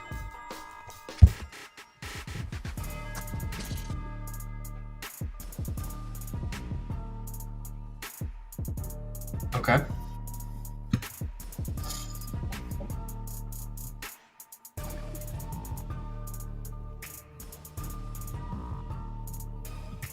LFX says quick, because he knows this Josh Hart play is so good, they're going to take it off the board. And Mozzie says, fuck that. I'm taking the over. This is awesome. I'm going to take it with the Harden 2.5 first quarter assists. On, all right, Chad, you know what we should do is like a challenge here. Like if Josh Hart screws over underrated, he's got to do something in stream tomorrow night. He won't. You got to get on stream with a Josh Hart jersey. Oh, I don't have a Josh Hart jersey. We'll have to get you one. Oh God, I actually like Josh Hart. He's played for Portland. He was decent. He's playing for a lot of teams. Yeah, I know. He was decent. I don't not like him. It's just his lines are too high, and he doesn't even want to shoot. Like, he hates shooting. Okay. If you like Holmes, I would take it on. It's even money line on BetMGM's good value. But if you're only on PrizePicks, yeah, I guess the only concern is Denny and Kuz being back, but he has been crashing the glass, man. Let's look at the rebound chances. I want to see what his rebound chances, what they were like with Kuzma and Denny out there. They don't have his PR on Underdog. That's whack. That's why LFX is stressing out over there. They really don't have it. They took it off. His PRA is 33.5. That's still stupid.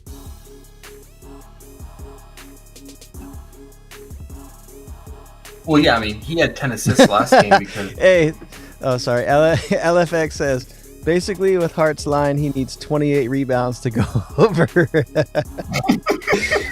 I love it. Oh, hell yeah. That's awesome. I mean, he's not far off, man. I mean, he has a lot of games, single-digit points, right? I mean, like 6 points. So, yeah, he needs 20-plus rebounds. Yeah. That's awesome. That was awesome. Why did he put me on Oklahoma City? Let's see. I want to pin that as the I'm gonna pin that right now as the comment for YouTube. Basically, with Hart's line, he needs 28 rebounds to go over. Sounds good to me. Oh, that is so tight. Wow. Holmes, man. Yeah, he had 15 rebounds because look at this, 32 rebound chances because there was no Kuz, there was no Denny. There we go. I replaced the pin message. Sorry, go ahead. Why Kispert had 12 rebounds because he had 15 rebound chances with all those guys out. But let's take it back. To Wait, who had 32? Rashawn Holmes, because 32? All those guys are out. Wow. Holy wow. Yeah, but see, his average is going to be skewed by that one game. No, you're right, Mozzie. His minutes are crazy.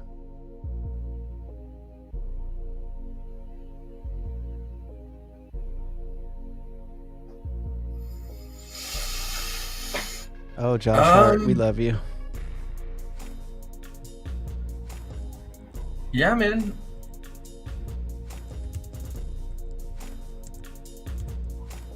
As long as Holmes is still playing, like, 28 to 30 minutes, I'm just worried that, like, all of a sudden Bagley's just gonna get an uptick in minutes because he's only been back 2 games and he's been coming off the bench and playing like 16, 17 minutes. Like, what if all of a sudden the coach decides, like, he's starting to get more condition and gets more run, and they start to get more of an even split, like kind of like Lively and Gafford. You get like yeah, definitely 24 split or something like that. I could see that for sure. I mean, I wouldn't be surprised if we had a report that says Bagley's starting tomorrow. I don't know though. It could happen any time. It's end of the season with the tank team that's just trying out different guys, different rotations. Mm-hmm. I would try to get a feel on it, based on what B writers are saying, maybe, or something. Bagley being there. I'm a little hesitant. And Kuzma and Denny being back. Where were we? I don't know. Josh Hart on the brain. Yeah, so much Josh Hart. How about? You should just do a 2-pick right now, underrated on. Yeah. Well, PrizePicks. I did it with his points and Kellyo, but I'll do it with his PR right now too. Yeah, a PR combo under. Yeah, I'll post it in the Discord right now too, so it doesn't, because that's gonna. Well, what do you think? We should wait.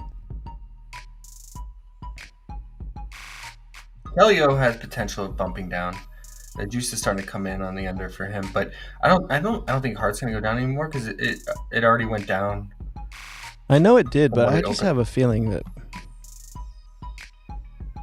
People might see that and be like, what? Like, bro, you thought it was an error. Like, you were convinced. You were convinced. Yeah, because his points are also 13.5. So I was convinced. Yes.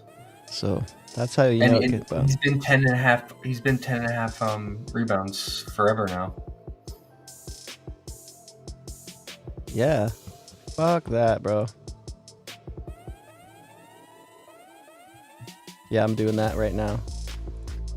Even though I got 27.5 on Fliff. Just do it for the Discord.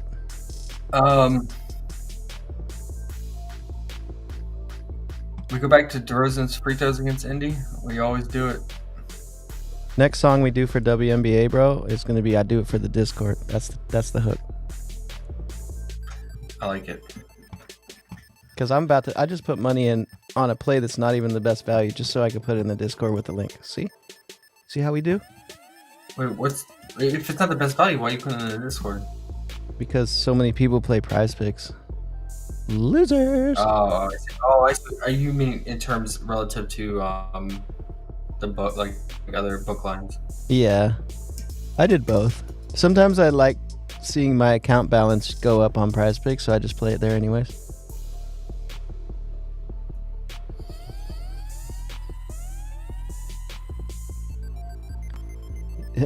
LFX said, "Fuck it, Dick under, Heart under, and Kelly under, and Vooch under too." Yeah, I like it. I do. Those have been our go-to, man. Those have been our go-to. If only J-Val was playing tomorrow, be a 5-pick.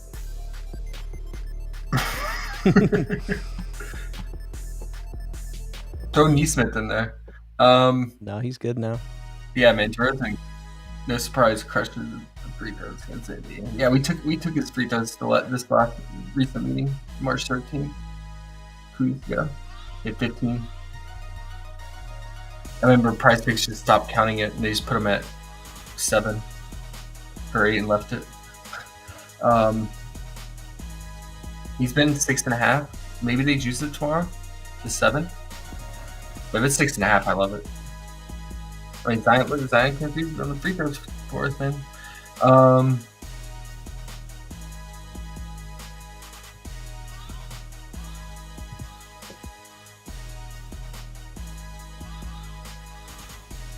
It's in Chicago too. Maybe he gets the calls more so here. We can even look at the officials tomorrow morning. See who's calling the game. You want Vooch underrated? No. You wanted to go under? No, I just leave that guy alone. Yeah. Never again. Yeah, he messes with us. He goes under when we go over when we go under. Not we. I don't touch his prop. I meant like we as a Discord. Yeah. Injury report for this game? Bulls, Pacers, Indiana Bunkers and Chicago Bulls. Pacers look pretty healthy, but we do have McConnell and Neesmith questionable. Moving into the starting lineup, McConnell? No. I mean, he should. He should be starting over Halliburton. Jeez. Halliburton did decent last game, didn't he? He had like 5 threes or something. Yeah, I mean, every now and then, he drains some threes, but every Right. time TJ's out there, the team's offensive rating skyrockets, and they're just way more efficient and better. Well, McConnell and Neesmith are questionable.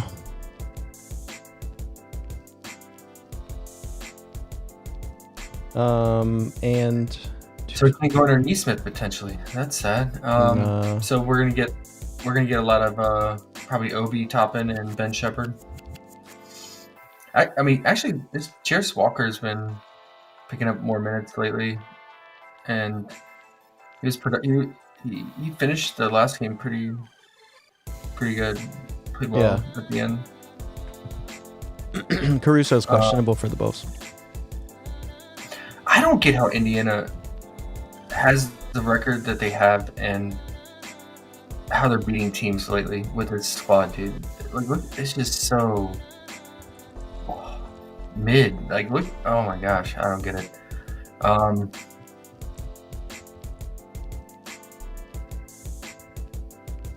Skywalker DFS, what up, dude?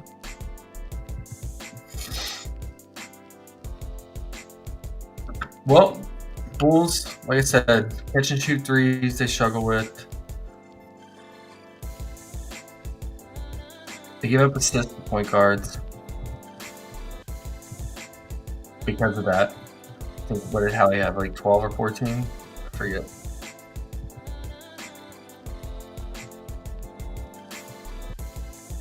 At 14.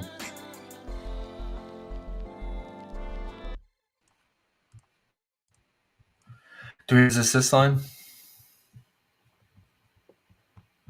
Who are you talking about? Hallie? Bunk Hallie? No. Nah. Hallie's becoming a stay away for me. I might go under his alt 3.5 threes again tomorrow, though. Probably will. In this Bulls? matchup? Yeah, it's scary. Yeah. It's a No, little but I mean, he wouldn't want to stick, but. Look at Goggles, man. Even Goggles makes threes on the Bulls. He went 5 of. Oh no, he went 2 of 4. Jarrett Walker went 2 of 4. I like Goggles. Miles Turner went 5 of 8 from 3. Yeah, Bulls just cannot stop catch and shoot threes. Yeah, I'm not fucking with it. I'm not fucking with it. J Nug says if Hart goes over, underrated must do something. I agree. Well, what if he goes under? Do we all just get money? And that's like the good part about it? Like, Yeah, you donate like we do a we should do like a YouTube raffle or something. Everyone type you type in a command and we just randomly pick a name from the chat. We give them like a gift card or prize money. we should run we should run some type of contest thing. We've been slacking on starting out. Starting with Josh Hart. This is too good. We spent too much time talking about it. So let's do Okay, it. so what's the deal? If he goes under 26.5 PR, Yeah, some upcoming stream, whether sometime this week. We'll have to, I don't know if we do it tomorrow, plan it out in time, but we'll do a raffle. Like everyone just types in exclamation point, whatever word we decide, and then in the chat, and we'll just randomly pick a name, and then the winner will get like we could even do like if they're not a member, free membership, or yeah, if they are a member, we can give them the next free month. Yeah, that works. Okay. If Josh Hart goes under, We get a free month. Yep. There you go. All right. LFX says if he goes over, he's going streaking. Don't worry, he's not going over. No, to be honest, just gotta say, it is betting, and you never know, and there is no locks, and he could definitely go over. Just being real quick. He definitely could. Yeah, I mean, Bet responsibly now. Everything's probability, and we try to put ourselves in a position that gives us the best probability to hit. We're just having fun now. But yeah, I'm more intrigued now. Mm-hmm. I'm interested. Just so you know, we're coming up on 2 hours. Okay, well, I there's not much more on the board unless they just keep adding more, so we can just keep staying on longer. Tell me what I'm missing here. I have Claxton Fantasy, Kelly O under 19.5 PR, Josh Hart under points, but I'm going to change that to PR, and then Hartenstein first half PRA. What else do we need?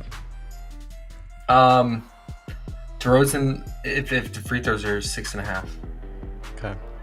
7 is kind of Okay. but it would probably be 7. Rosen 6.5 free throws. Okay. Anything else? I guess that's it so far, huh?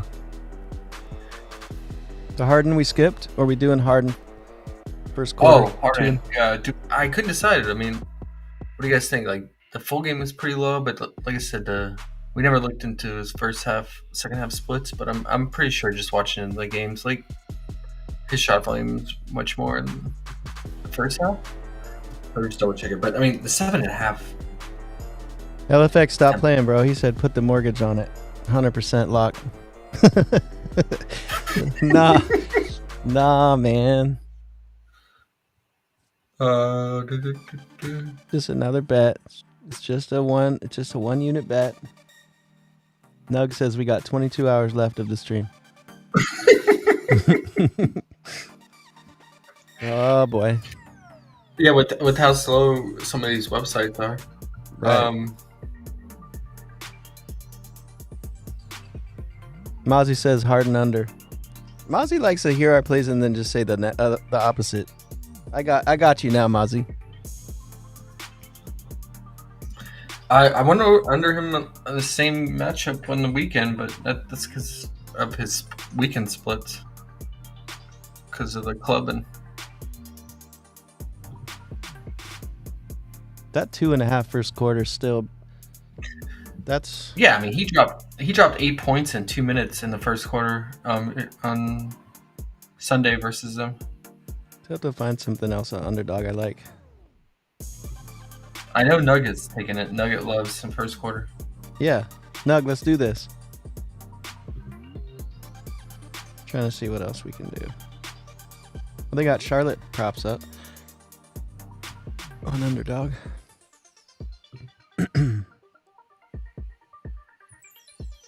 No sites give you fantasy points before the morning, huh? That's stupid.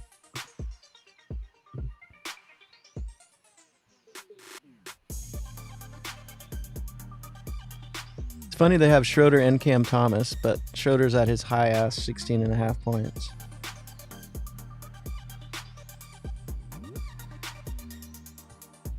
Yeah. Harrison says Nembhard under 12.5 PR. That's interesting.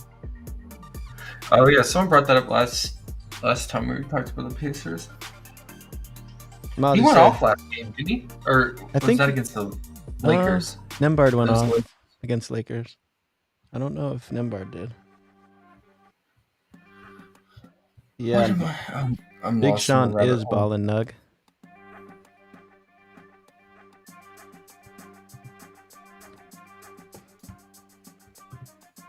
Mozzie said 14.5 under for Harden. Crying out loud, laughing face. That is pretty low to go under. Poor Harden. Think about it like this. Harden's 14.5 and Josh Hart's 13.5. Holy moly. This is crazy.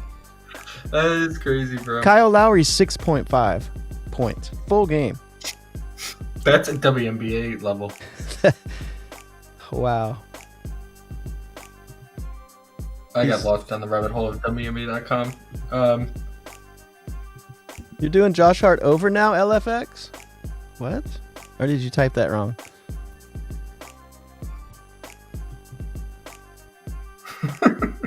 He wrote Olynyk under, Josh Hart over. Yeah, shout out to Big Sean. He's buying all of us a car here at the end of the year. Tax write-off. Yeah? No, pay for school, man. Yeah.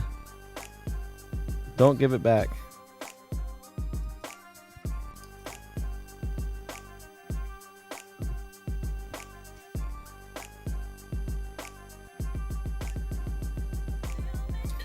What's the spread in that Clippers game? I think it's like 6, 5.5. I think it's 5.5. I always look down at the things I typed in at the bottom, but there's so many games today, it's going to take a while for the Clippers to get back. See, but it's not fair. Yeah, 5.5. It's not fair. Like his point average on the season, it's brought down because of the weekend, man. Because like otherwise, he's averaging Monday through Thursday. He's averaging 20 points, but on the weekend he goes down to 14. Yeah, no, I like it. I like the full game. That's low. I've never seen a split so striking as this. Seriously. That's for real. That's a real thing. That is a real thing. It almost cuts in half his points on the weekend, bro. That shit's crazy. Yeah, I think he comes out aggressive again against Philly. Revenge of Maury. So you want to just do the first half points? First half or full game, either one. I like them both.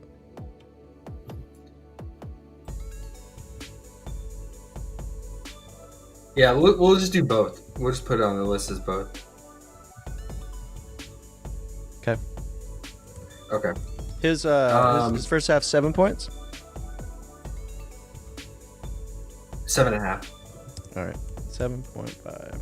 Because the first quarter is 2.5, but like he plays the entire second quarter, so. Okay, and is this gonna bump, you think, or is this something we don't have to worry about? We might have to post this later. No, I mean it could, because I think there's juice on the over 14.5, and I think FanDuel already bumped him to 15.5. But what I've been noticing about PrizePicks is when a full game prop has been bumping, like the points, they don't adjust the first half until like a long time after. But or it could just depend on the prop on a given day. But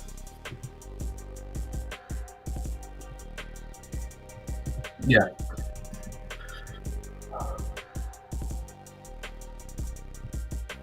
Yeah, see, FanDuel's even money line for 15.5.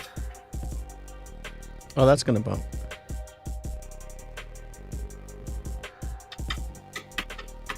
We should probably post. We should probably post that with something. If we find something else. I don't think our boy Mazzy agrees though. I think he's trolling us. He probably went over. And then, do we want anything else from the Bulls Pacers, man? The Bulls are, and the not the Pacers, I call them Indiana bunkers. Siakam's been doing his thing. We want to trust spinning Siakam here. I know Nugget. Yeah. He loves him some spinning Siakam. He does spin a lot. No, really that's does. an understatement. Bro. I wish they had that as a stat, like how many spins they do in the game. We could make a bet on that. Siakam 4.5 over under spins. That'd be dope.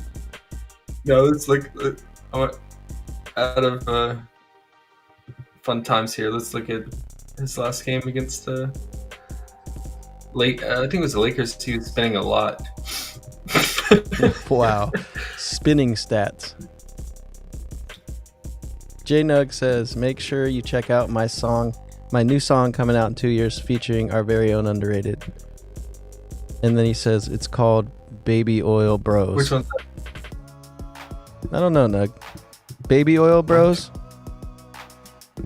Probably should change the name of the song, but but he comes back with drumming time. Big drum against Isaiah Jackson, yeah, off the bench. LFX says Ben Caro over 22.5 points.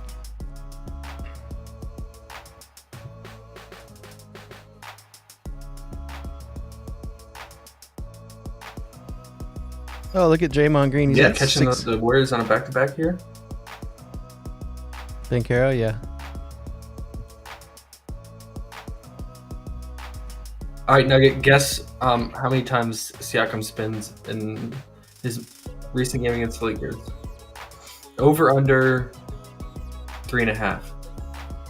Oh, I legitimately watched just a little tiny part of the game, and I saw him do a spin and put it in. Like, I was like, oh my goodness, this dude really does this almost every time he goes to the hole.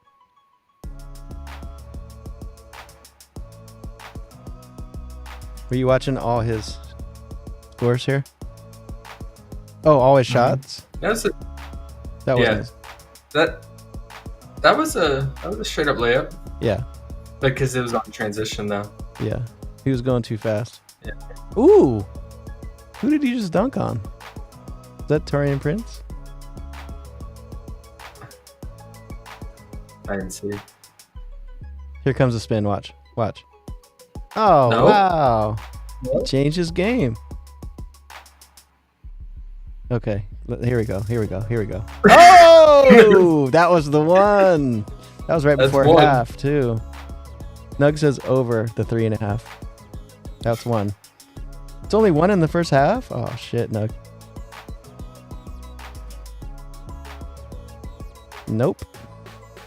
Spin! Oh.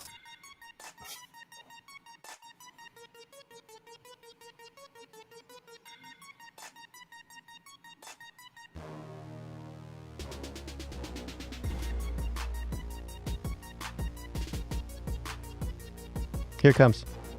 Damn! He got some dunks. He's been balling. He has. Good as him, man. Yeah. I like him. Oh, straight line drive. I actually do like him.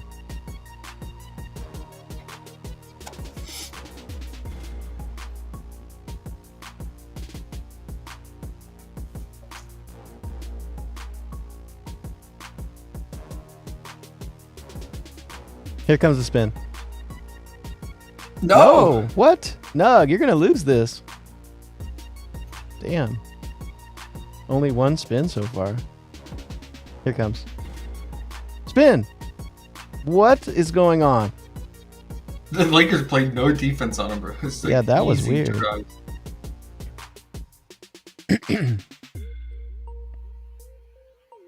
Now I'm only looking at his made shots, so he Oh, the yeah. missed shots. Oh.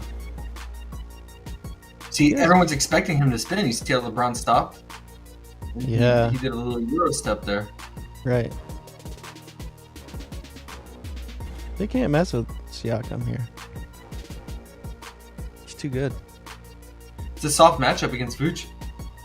Nugget if you want it. I think we might have to go something Siakam. You're liking these clips? I am. I want another spin, though, to be real with you. No. That's Damn. One spin. One spin.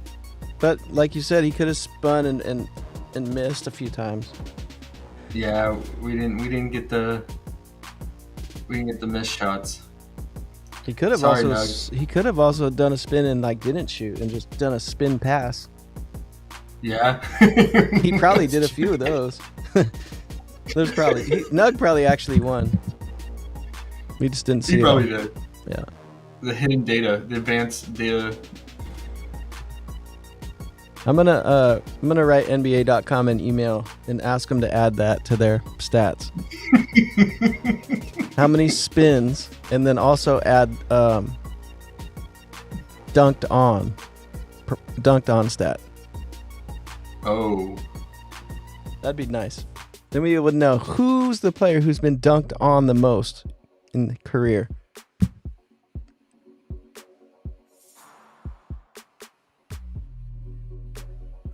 Probably Mario Hazonia when he played.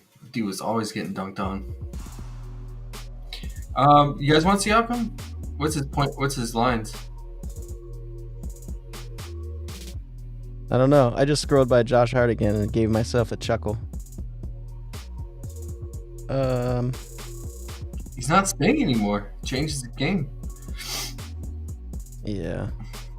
What if it's right there? It's a driving hook shot, spinning hook shot. Yeah. He doesn't need to spin anymore. I will say, I mean, it's a great matchup against Vooch, so. And we know Hallie's not going to shoot because he's shook. Yeah, Siakam's usage right now is crazy. Oh, Siakam. We need more spins, bro. There Oh, you go. yay! There we go. See? He missed, though, off the spin. No, but back in the day when he was on Toronto, he would do like double spins. Oh, now he scores it again. Missed again.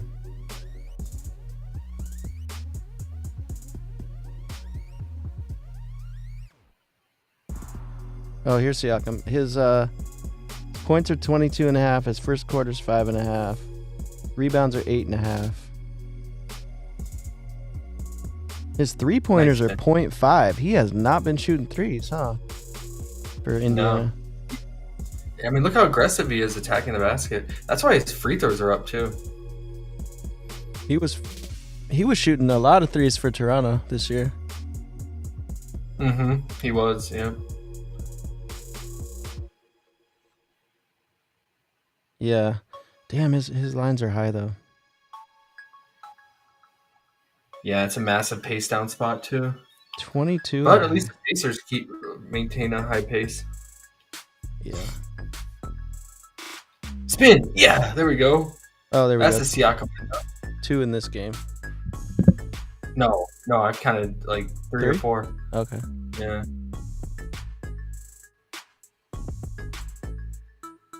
Oh. Jordan. Yeah, he's living with that mid range, man. That's good for his scoring because high percentage shots versus those threes that he was taking on Toronto. Look how aggressive he's been, though.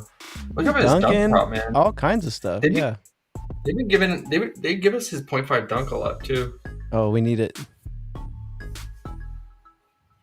He should blow by Vooch. Paul George, what was that, bro?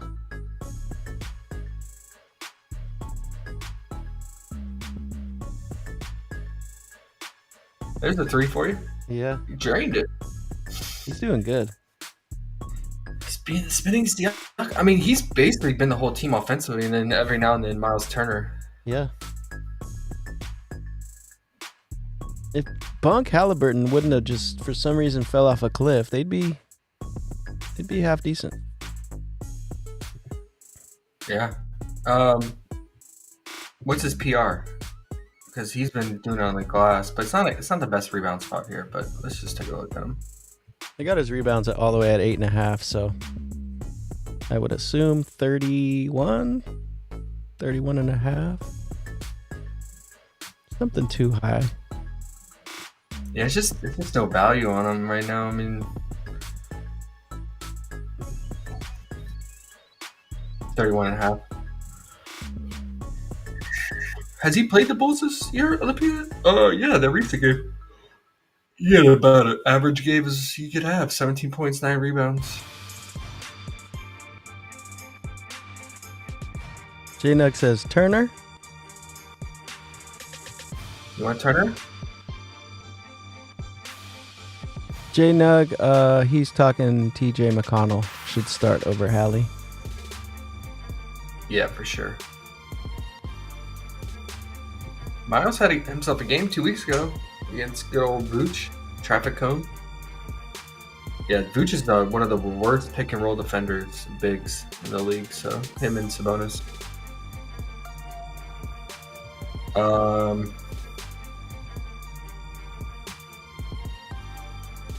But yeah, is he gonna make 5 threes again? I mean, it's a good 3-point spot for him.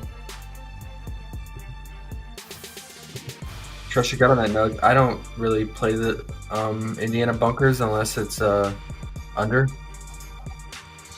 But it sounds like Neesmith's going to be out, so we can't do him. Or potentially out. Yeah, I'm over that game, man. It should be pretty bad. I mean, Kobe White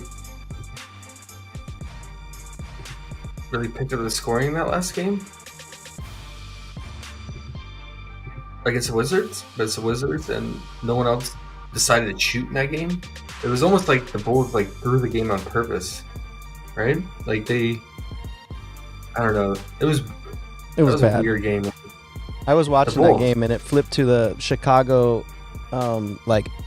post game show because I was on some feed out of Chicago and they were so mad. They were like, "I can't believe we lost. We should not have lost this game." They were so angry. Yeah, well, why, Billy Donovan? Why are you starting Torrey Craig now over Caruso? Like, Yeah, it's weird. Caruso's always been in the starting lineup. I know he's been dealing with the ankle issue, but man, both these teams give me a headache. We got 12 games. We don't need to push it. Yeah, I mean, I would consider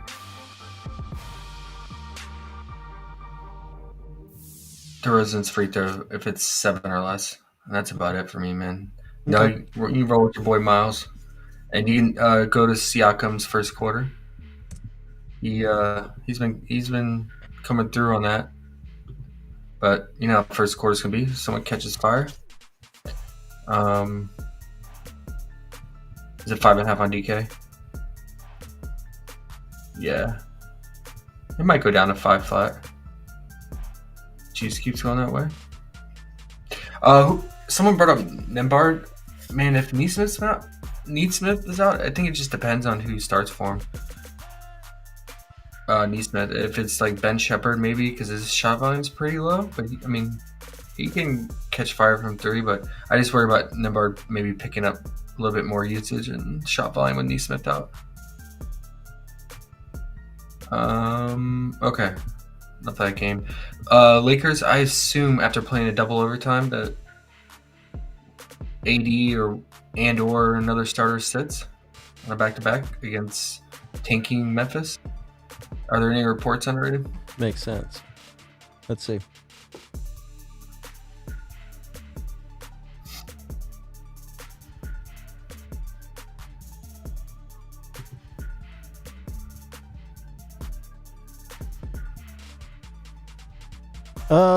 No. LeBron questionable, but that's normal. And nothing else. Yeah. I would just watch out for it. You know, they could come up with in the injury report that they put out in the morning. Mm-hmm. They might release something. Okay.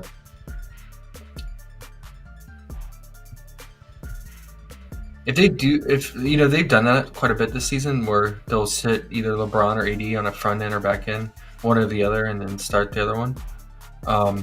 Stagger them. So, yeah, see, they're not even giving us LeBron first half PRA.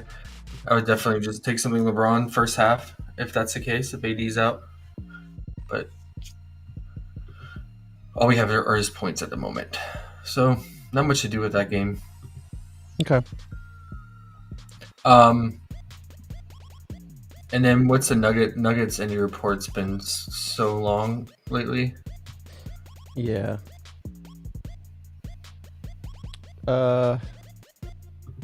Aaron Gordon, Jokic, Murray, Porter, all of them. Man. Let's see. All of them what? Well, they all say game time decision here. So, Gordon, it's questionable. Jokic is probable, so we're good with him. Oh, good. Murray is questionable. We want Jokic under. And Porter is probable as well. So Porter in, Jokic in. Okay. Nurk gets up for these games against Jokic, bro. LFX said AD won't be playing tomorrow. He played 52 minutes today. Yeah, I agree. It makes sense. I mean, although they have to win games, it's Memphis. They don't need him. Maybe they'll just play him like a little bit. Mm-hmm. Yeah, man. Nurk gives them the biz. Oh, under on Jokic, huh? But I mean, there's guys questionable. Like I want them fully healthy, like Aaron Gordon, especially for the class. But yeah, remember this game earlier this year? Yeah. Nurk dominated him. I think Nurk put up how many points? Like a season high. I'm pretty sure. Oh yeah. 31. He had 31 points. Yeah. That's insane. He's still I mean, mad. granted, this is back when Debo couldn't them out, but he loves going at Nurk. He's still mad Jokic. at that, huh? He's still mad. Yeah. I wonder their background. Like for real, they probably hate each other. Oh, and this is in Denver too. He's returning back to Denver. Let's go, Nurk. And yeah, you can cook Jokic in the paint. Folks, show. What's his? Look at his history. Only problem is he's got a lot of black holes on his team. LFX said under what PRA? We say Jokic PRA if Gordon's in, and we want Murray in too, right? That would, yeah, for sure. Yeah. Well, he recently played at Denver. Obviously, everyone was back in that March game, but his fantasy was pretty solid.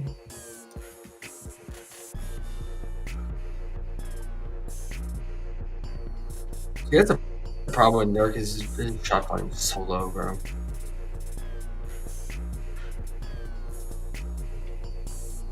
But his fantasy is always solid against them, so I maybe consider first half fantasy for Nurk again. I mean, it's been living around 17, 18 and a half.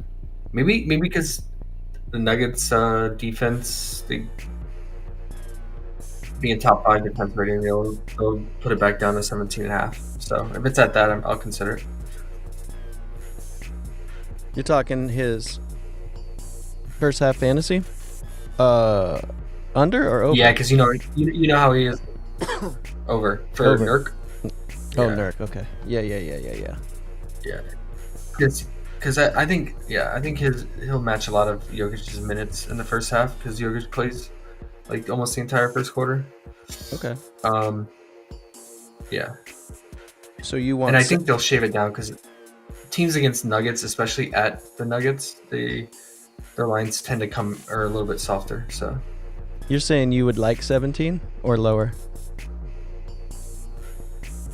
yeah, I mean, yeah, that's a good point. So sometimes depending on the matchup, they'll bump Nurk down to 16 flat. So that'd be cool if we got it at that. Yeah.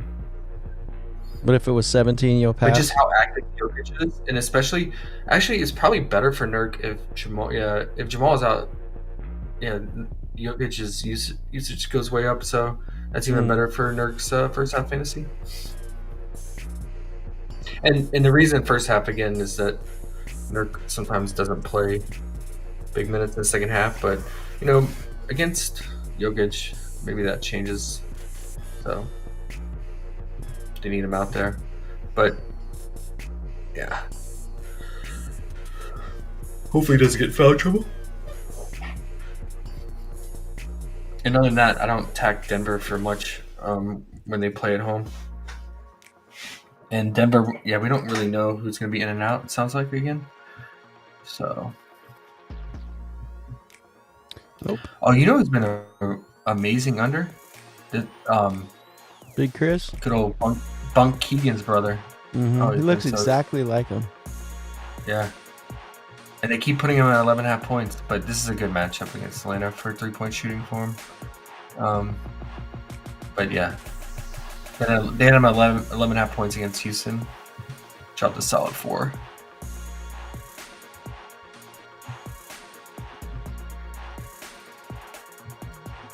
And we got the rematch. Looks like we got some props. Cleveland, Charlotte. Doubleheader here. Is Mobley playing? Mobley, damn, he balled last game. Let's Same see. matchup. Let's see. Yeah, Mobley's not on the injury report again. Okay. The only different thing looks like is Strus has been upgraded to questionable. Okay.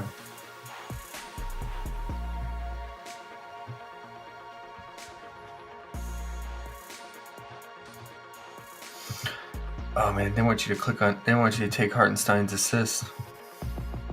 He has been diamond, but I hate relying on center's assists most of the time.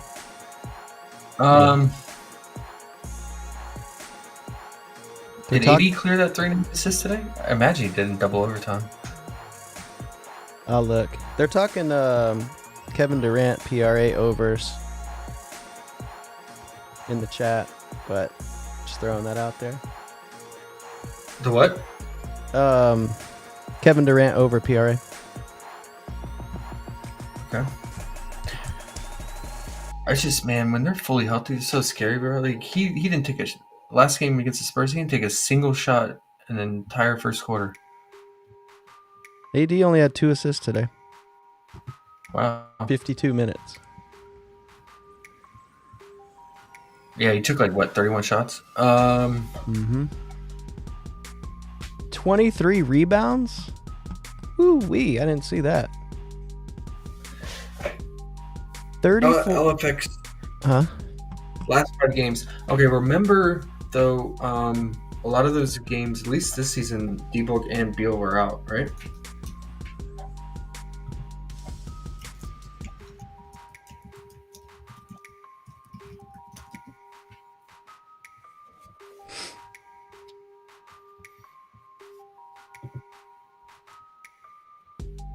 Maybe not the most recent one. Well, no. Oh yeah, D-Book wasn't in this one. It was just Beal. And then pretty sure in the other matchup. Have they played each other 3 times already?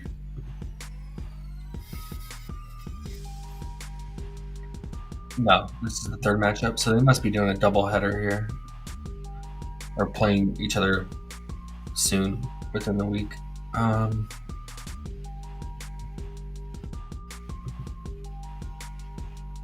then Beal and D-Book were out for the first meeting. So they played each other twice. First meeting there was no D-Book, no Beal. Second meeting there was Beal but no D-Book.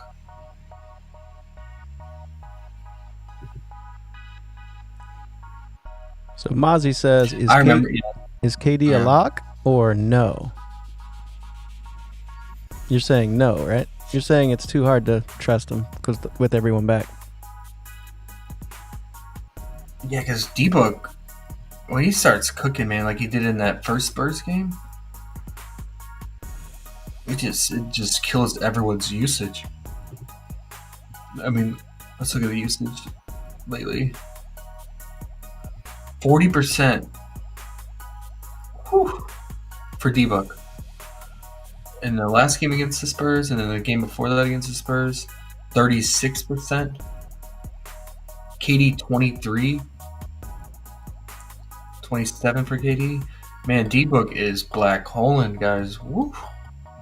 I don't know. Another thing is,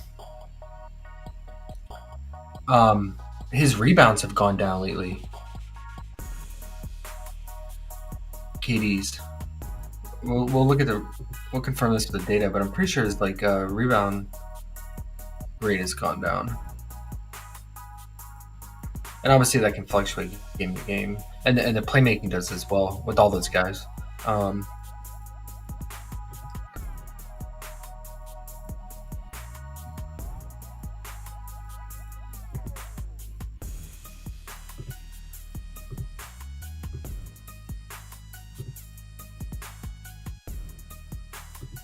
Oh, another thing I noticed is that D-Book has a pretty massive home road split. His shot volume goes way up, and his average points go way up on the road.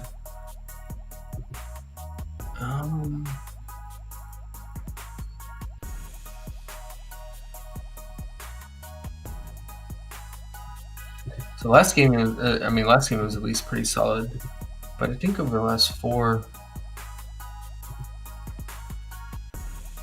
Only 9 rebounds, averaging about near his season average of 6. So, D-Book, what's going on here, man? Why is all of a sudden he back to rebounding again? He has more rebound chances than KD over the last 5. Oh man.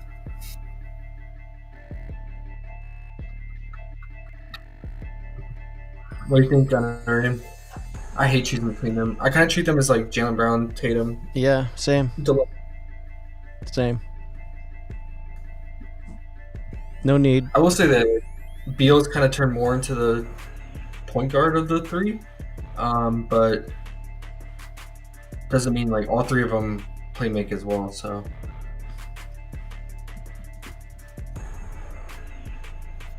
but if you got a good feeling on it, LFX, go with it, man. Ride with it.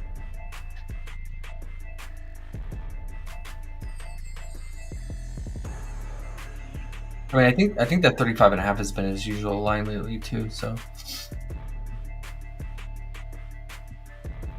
all right. So at home, Devin Booker at home. He's taking about 17.8 field goal attempts. On the road, he's taking 21.2. So 4 more shots on the road, and he averages 25.5 at home. And almost over 29 points on the road. So 4 points more he's averaging on the road. And his shot volume's up on the road. And it's almost about even amount of games played. 28 at home, 38 on the road. So he seems to be the guy doing the heavy lifting on the road here. We'll look at Kevin Durant.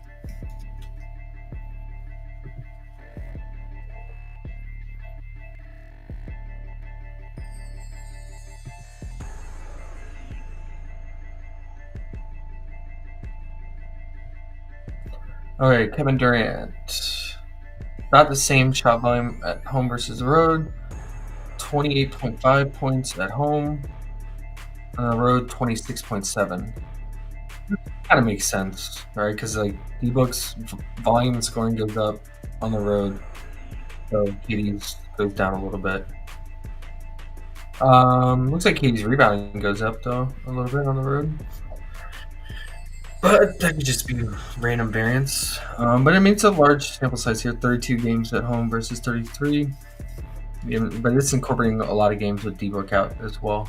So, yeah, it seems like D-Book is a road warrior for them.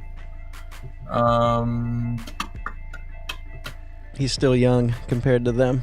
He's not all tired on the road. Yeah, exactly. It's like I feel like the road games you hear players talk about, it's like more of a mindset, like the traveling and dealing, especially when you're on a long road trip with back-to-backs. And yeah, no, I can they imagine. can wear on the bets, especially in March. Bro, but LFX, if Aaron Gordon's out, I think it's a great spot for KD because they'll definitely put Aaron Gordon on him. And not to say that like Aaron Gordon's a shutdown defender, but he is probably their best on-ball defender, and they always put him on like their best scoring option opposing team. So he said, "Look at KD's stats without Nurk." I'm not sure. Is Nurk questionable? No, that's why I don't know why he said that, but Nurk should be in. You want? I'll double check though.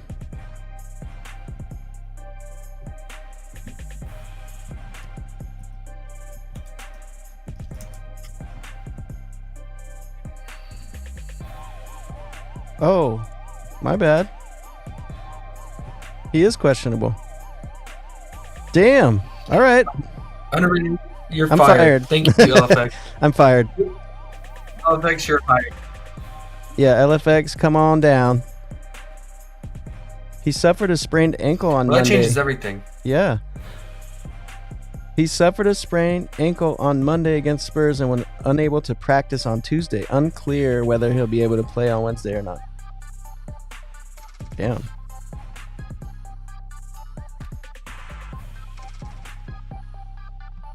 I don't know how I missed that. I fired myself. Yeah, that's a big boost for KD's rebounding.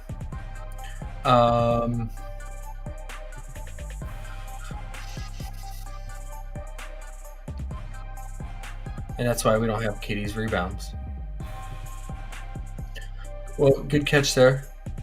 Oh, we didn't look up Phoenix. That's why.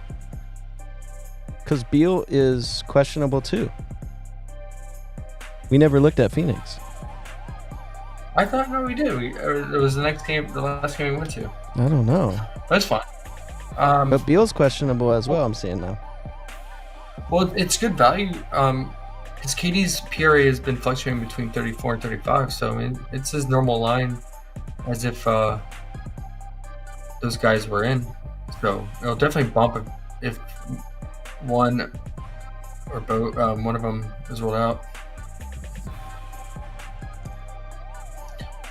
But if Beal's rolled out, man, we gotta like D-Book's assists.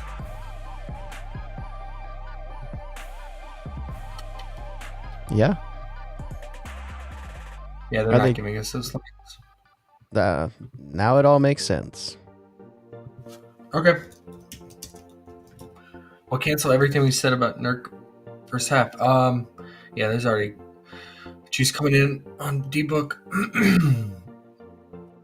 I don't know if it's worth taking it right now because I haven't read the injury report for Beal, but if there's a chance he play, I mean, if it's a slight chance he plays, then I wouldn't like it at all. But It says Beal failed to practice one day after spraining his right finger in the fourth quarter. Given the injury is to Beal's dominant hand, the Suns could be inclined to hold him out Wednesday.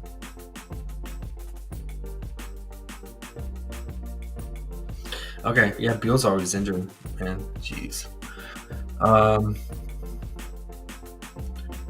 What's the 5.5 on Fliff? Yeah, 5.5's not bad. If Beal's out, that's a smacker.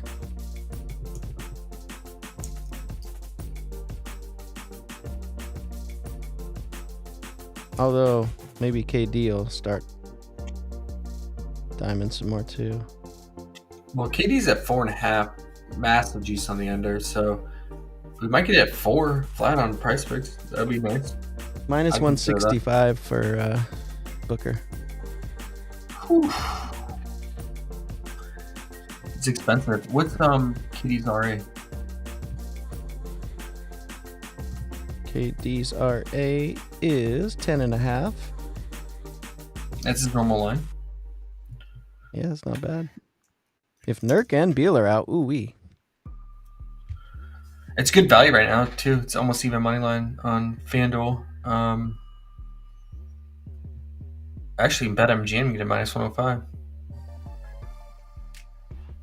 I wonder why. They know. It's weird. Yeah. I mean, if you want to take the risk now and hope both Beal and Nurk are out, I would say like you don't want Beal out for D-Book and then Nurk want him out for KD if you want anything KD rebound related. But I mean, KD can still get the PRA if Nurk plays.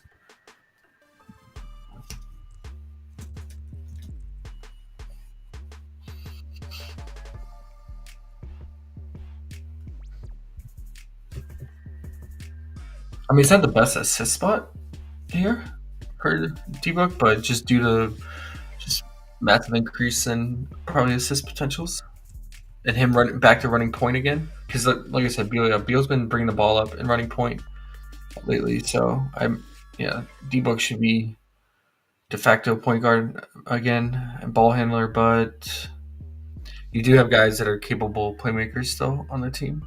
Like KD, Royce O'Neal checks in, will play make a lot, and then Grayson Allen's been actually playmaking quite a bit too. So, but the 5.5 is pretty low for a guy who's going to be 40% usage rate and dominating the ball and ball handling. We just need those Suns guys to make their shots like Grayson Allen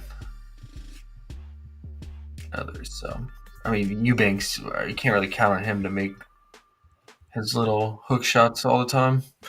He is not in an offense. Did you like him when he was on Portland and underrated? No. Actually, I mean, I didn't hate him. I thought we had a half decent chance to be good, but never worked out.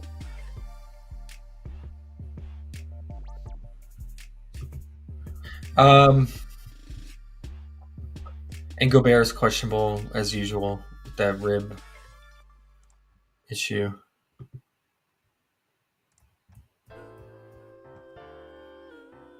Man,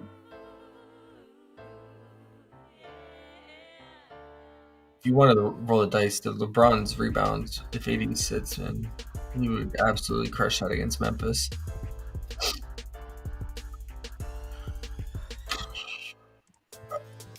Yeah, it's hard to say for Minnesota props then if we don't know if Gobert's in or out. I mean, if Gobert's in, I would be interested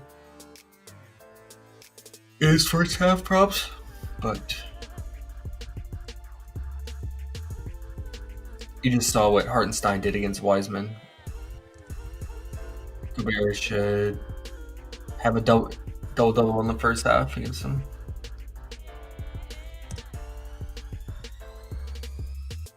All right, we see anything else, guys? LFX says KD over 6.5 rebounds is plus money also. So I don't got to worry about his assists. Yeah, I think it's good value, man. I mean, it's just, you just if Nurk ends up playing, he can still get it done, but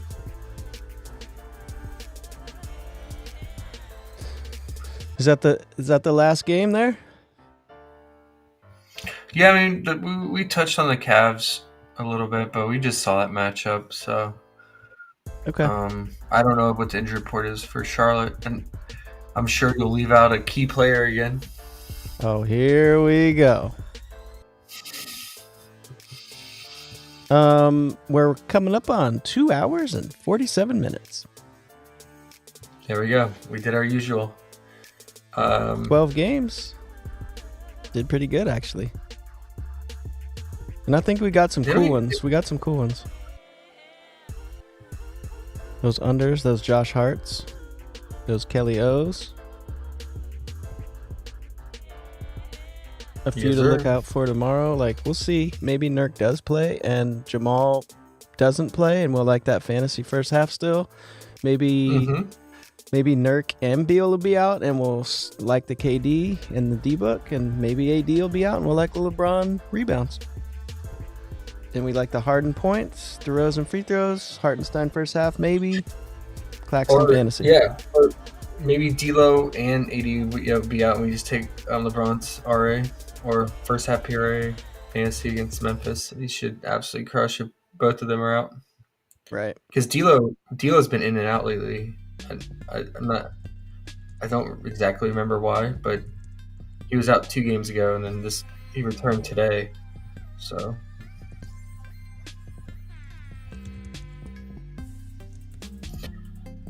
But we'll have to wait for the morning report.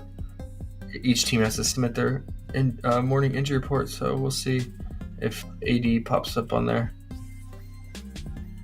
His first half is super low. It's normally his first half period is 23.5, so I would not take him. I mean, it's a prime spot, but AD on a back-to-back after double overtime, and if he ends up playing, I'm good, man. 52. That kind of sucks. I wish he'd have caught Memphis not on a back-to-back after the game like that. It's okay. I mean, I guess if he plays, yeah. If he doesn't play, we're going to have some fun fantasy lines. Yeah, I would definitely go with the fantasy route. First half. Like, I wouldn't try to guess on points or RA. We had that lengthy discussion last night in the stream about we looked at all the data and we settled on fantasy for both Reeves and D'Lo. But I mean they cleared everything. They got the RA for both of them, but double overtime definitely helped with that. But just throw a blanket on the whole entire thing. Because of that though, last thing before we get off, what do you think about if AD does sit and you want LeBron, do you want any of the other guys or just LeBron? Well, I'm curious to see what they do. I mean, maybe D'Lo sits too. Okay. What if it's just AD? Do you have any fantasy point for that first half that makes sense as far as for what LeBron? It pops? For LeBron, yeah. Like, what do you think it would be, or what would you want to take it at? I mean, his normal line has been like 25 flat or 25.5. Or no, sorry, it's been 24.5. So I imagine it'll be 25.5. Okay.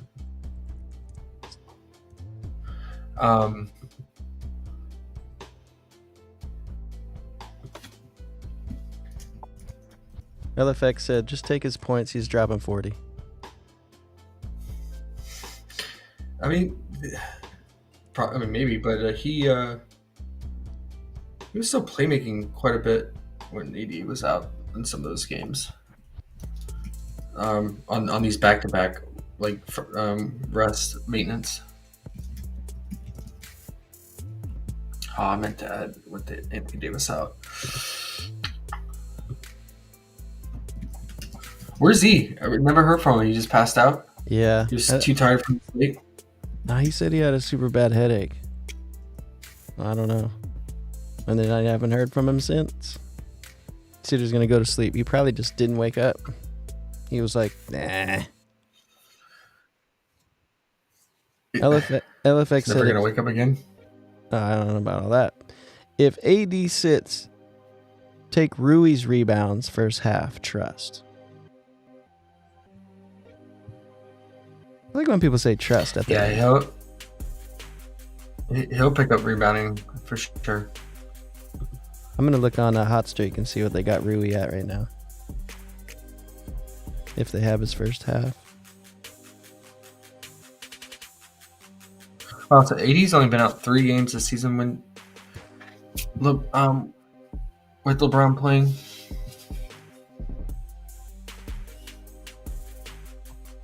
They don't have Rui up yet.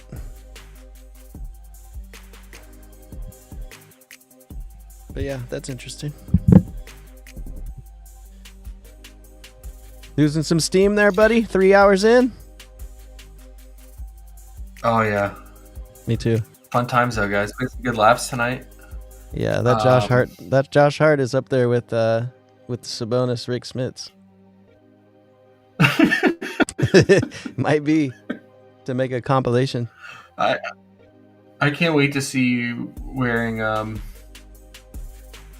Josh Hart jersey? his jersey. Yeah.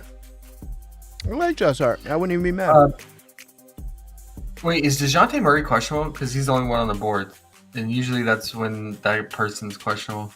All night. He is. Yep. Played 41 minutes on Monday's win over Boston, but is dealing with lower back issue before the first half of the back-to-back set Wednesday. He hasn't missed a game since early February, but Garrison Matthews and Wesley Matthews, not brothers, could see additional minutes if Murray is sidelined. We gotta like Clint here against Portland. Love Clint. I just like Clint. Yeah, we do. Do they get that? Oh, yeah. So let's add him to the list to look out for. Mm-hmm. Would you want fantasy first half, or would you want full game because it's Atlanta without DeJounte? Well, we don't know for sure if he's out, but if he was, though, it's in Atlanta. 10.5 point spread, so I guess they're thinking DeJounte's gonna play. Yeah. I'll just put if DeJounte sits. Well, we like him anyways, actually. First half Capella fantasy type thing, right? When a Kongwu is playing. Let's look at that.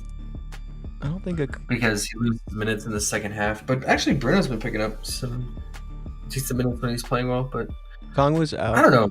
I don't think he's out. Okay. He's out, and Jalen Johnson's out too. Yeah, he's gonna be out for a bit. He might be out for the season. I don't think this game blows out, man. Especially, obviously DeJounte's out, but Portland hung with the Rockets the other day with the same unit, even if Simons and Grant out and Ayton. So, but I think it really hinges on DeJounte. I like betting on Clint against Portland too. That's awesome. I don't care if DeJounte's in or not. Great spot. LFX says, if Josh Hart goes over, I'll bet on Vooch the rest of the season, no matter what prop it is. I would no. I like that. I don't wish that upon anybody. I like it. You have to bet a Vooch No. prop every day. You just have to. Every time he plays, you got to bet. You got to pick one prop to pick. You could go over or under, but you got to bet on Vooch. I like that. No. That'd be fun to keep Don't- track. Don't See if do you that could- to yourself, Alex. Do not do that to yourself.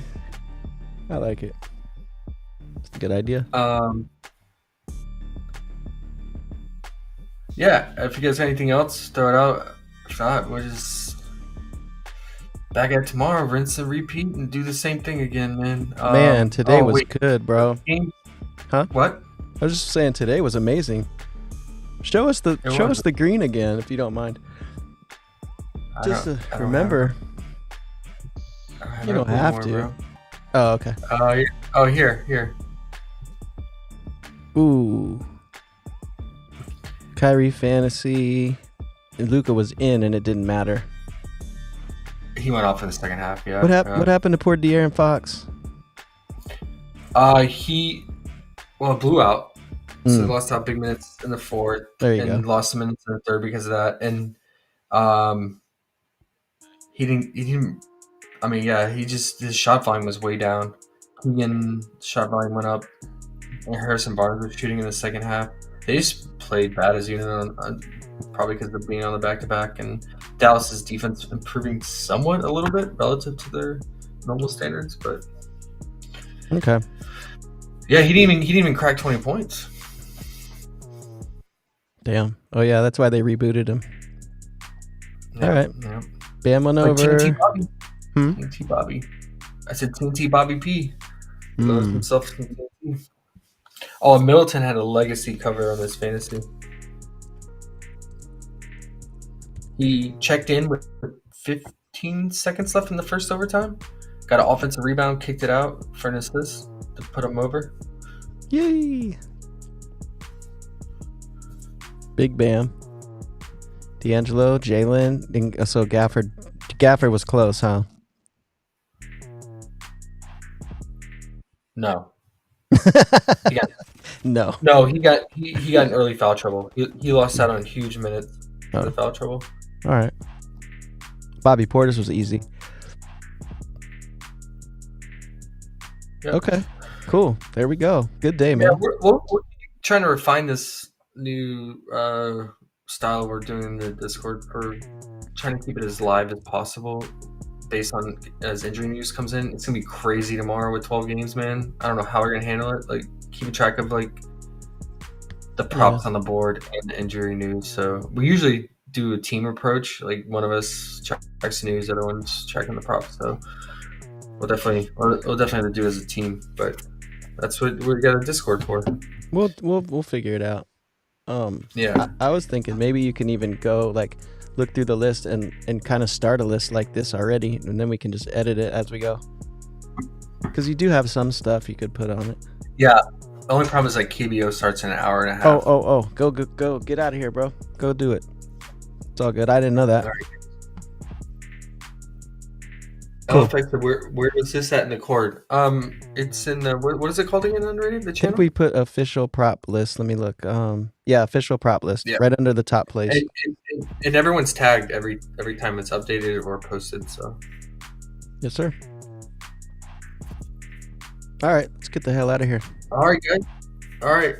Good time as always. Let's go, Josh Hart, man. Let's see what happens. I'm neutral on this. Either way, the outcome it's gonna be a good laugh on our stream tomorrow night. So we'll see what happens. Let's keep winning. We're out of here. All right, guys. All Good right. luck.